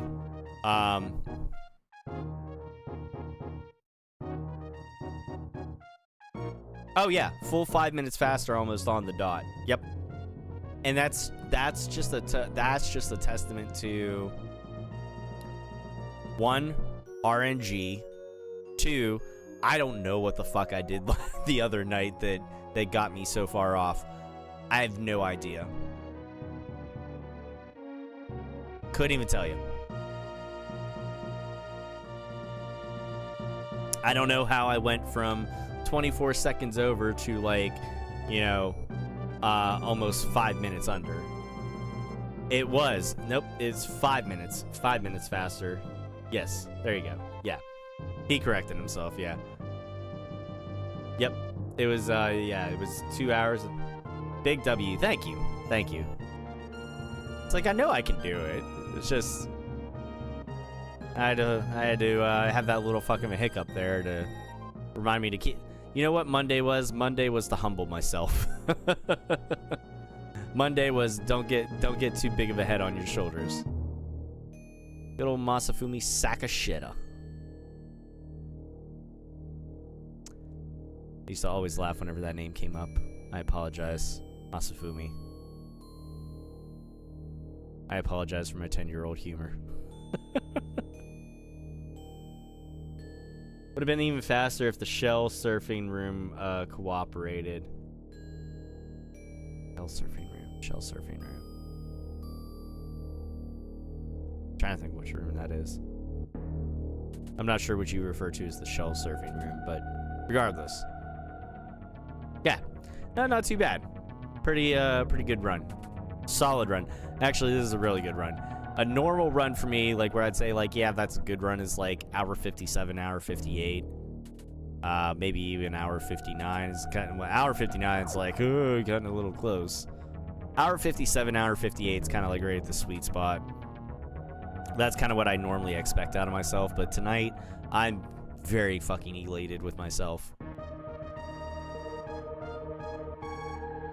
Try not to break my own arm, patting my own back, but oh, Meridia, yeah.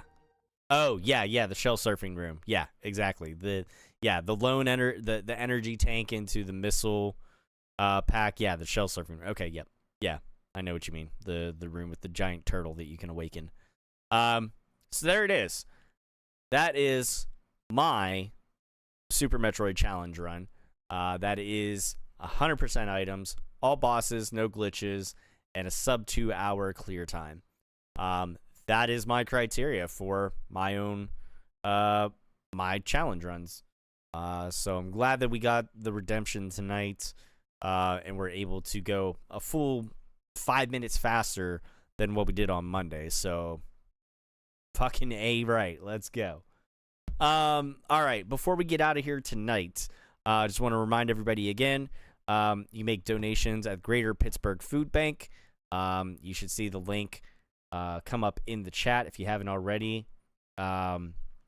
Greater Pittsburgh Food Bank, or pittsburghfoodbank.org. Just look it up, search it if you don't see it in the chat. But it's been coming up throughout the stream a couple of times there. And again, thank you for those of you that sent stars already this month. Even though we're not doing a stars senders giveaway, I appreciate you guys sending the stars. But by all means, you know, I'm if you decide to do that, I'm not going to stop you.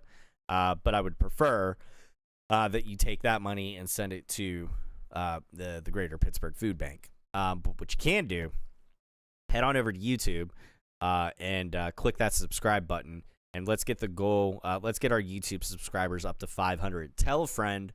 We're at 381. We can definitely get like 100 some people. 119 subscribers. We can do that, and we can do that before the end of the month. Ben says I sent my time.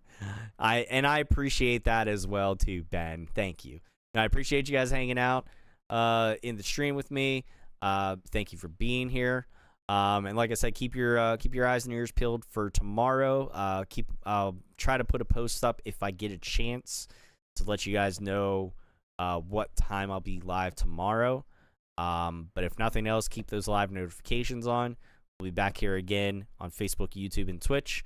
And probably, if anything, tomorrow night we'll probably be going live with some Helldivers. So, yeah, there you go. Subbing is free on the tubes of you. It is. And while you're over there on YouTube, look in the video description, and you can also find links to my merch over at gouldgaming.com, as well as discount codes for that merch, should you be wanting to look for something for yourself or anybody else for the upcoming holiday gifts, or if you want to get some shirts from my section shop and go hand them out to random homeless people. I don't care. Fucking, I don't care who rocks that merch. That'd be great. Give somebody a nice new shirt. Get a little bit of merch sales. Dude, listen. However you guys choose to support the page, honestly, I really do appreciate it. I really do. Thank you for doing so. And rabble, as Ben says. That means that's my cue to shut the hell up and end this stream. Thank you for being here. Appreciate the support. I'll catch you guys back here tomorrow night. Until then, this is Casual Gaming Dad. Remind you all to take care of yourselves, be good to one another, keep it casual, and game on.